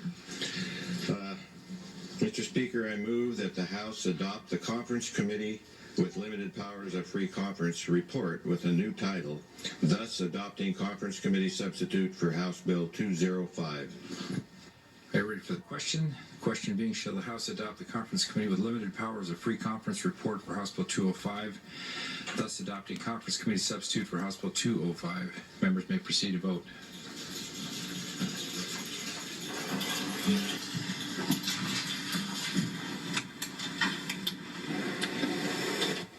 Will the clerk please lock the roll? Does any member wish to change his or her vote? Will the clerk please announce the vote? 23 yeas, 13 nays. Voted 23 yeas and 13 nays.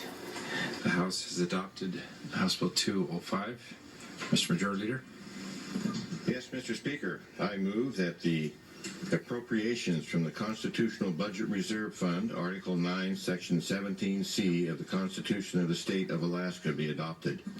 Please let this vote fail. The question being, shall the House adopt the appropriations from the Constitutional Budget Reserve Fund? Members may proceed to vote.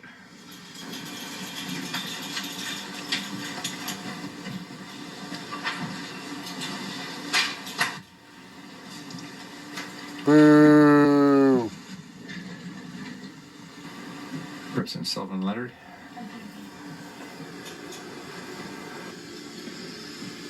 Will the clerk please lock the roll? Does any member wish to change his or her vote?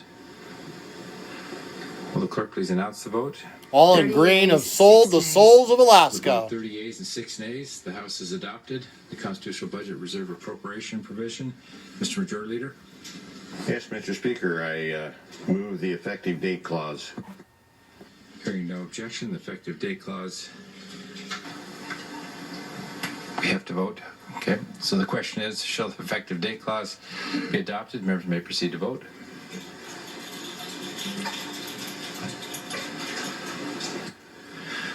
Will the clerk please lock the roll? Does any member wish to change his or her vote? Will the clerk please announce the vote? 36 yeas, 0 nays. For the vote of 36 yeas and 0 nays, the effective date clause has been adopted. Mr. Majority Leader.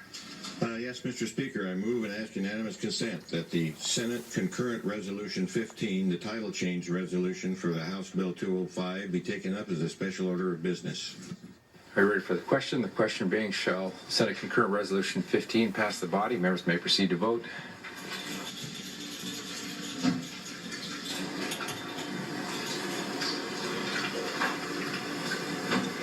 Will the clerk please lock the roll? Does any member wish to change his or her vote?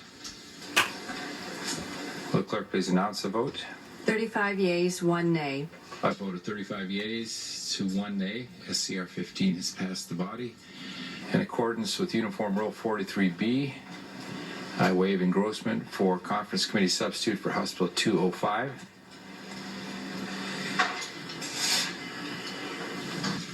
At this time, before we make our final motion for the evening and for some time, I'd like to take a moment to first off thank the wonderful staff who have made everything we do possible.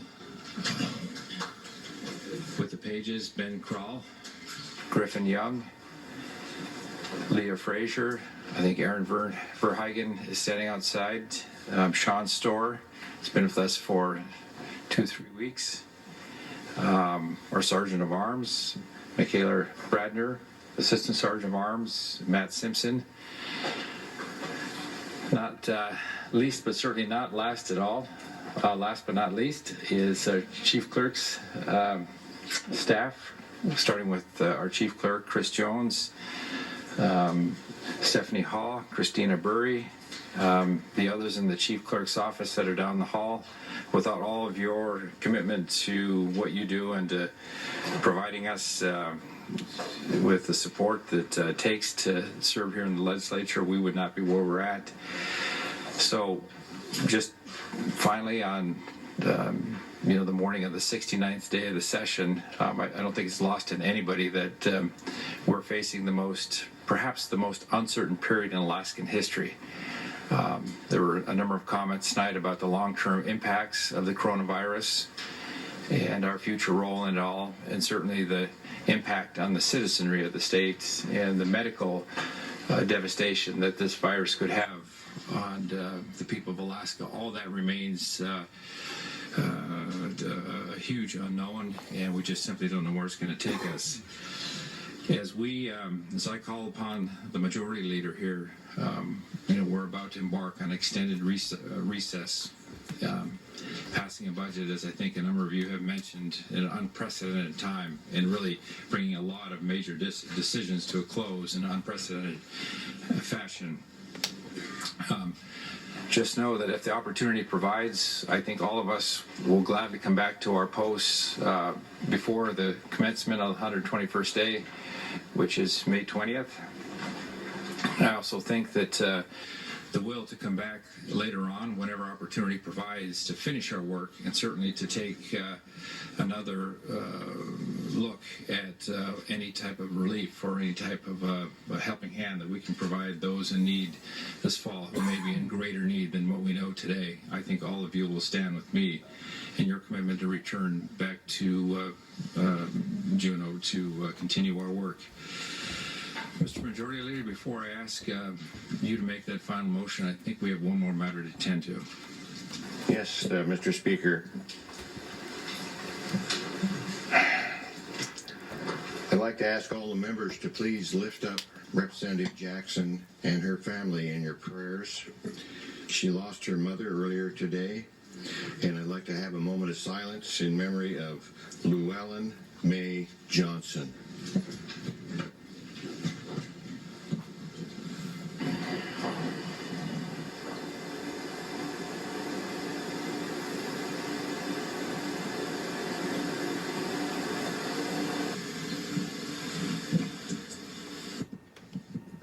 Thank you, Mr. Speaker. Mr. Majority Leader? Yes, Mr. Speaker. I move and ask unanimous consent that the House stand at recess. Hearing no objection, the House will stand in recess.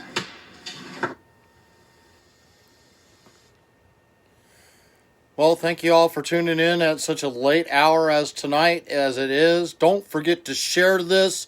All Alaskans need to hear what their legislators have had to say tonight about the PFD. They have sold the majority of Alaska out. They gave up the stimulus. It no longer is in the package for us. No $1,000 to come immediately. They did sign out a $1,000 PFD to come in October for the normal, what they would classify whatever a statutory PFD is anymore. It's supposed to be $3,000.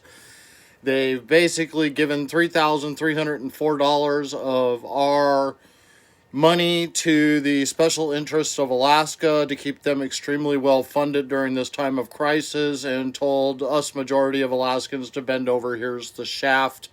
You're not going to get a penny of this for yourself for later on. By the time we get our normal PFD payment, the crisis is going to be well over with, hopefully by that point.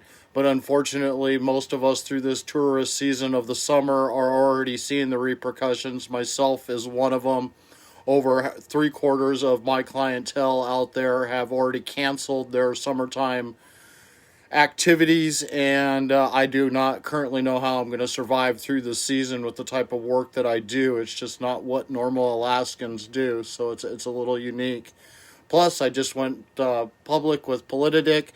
We're a full-blown media company out there. We're working out there. We're taking donations left and right to go and film different events, and just donations in general to keep our lights on and keep the bills paid, to keep the internet flowing so I can keep doing the live videos and giving the truth and the facts of the information out there for you to be able to get.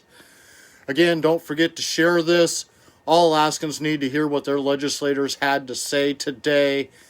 Many of them made it extremely clear that they believe the PFD is there to fund government now. It is not there for us Alaskans anymore. They consider it tax revenue to be spent on whatever the hell they want to.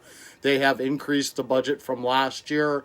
By best estimates, it's somewhere around 4% more than what it was last year, and they're stealing $600 more of the PFD than what they gave us last year. So them claiming throughout this entire thing they've cut the budget even more than what they had prior to this, they haven't. They've just got increased costs, like Medicaid's gone up another 5% because federal government has reduced their portion they pay to Alaska by 5%. So Medicaid expenses are going up. $3.9 billion last year of our state budget went to that. Anyways, one last time, do not forget to share. All Alaskans need to hear what legislators have done. $1,000 PFD in October. Have a great day.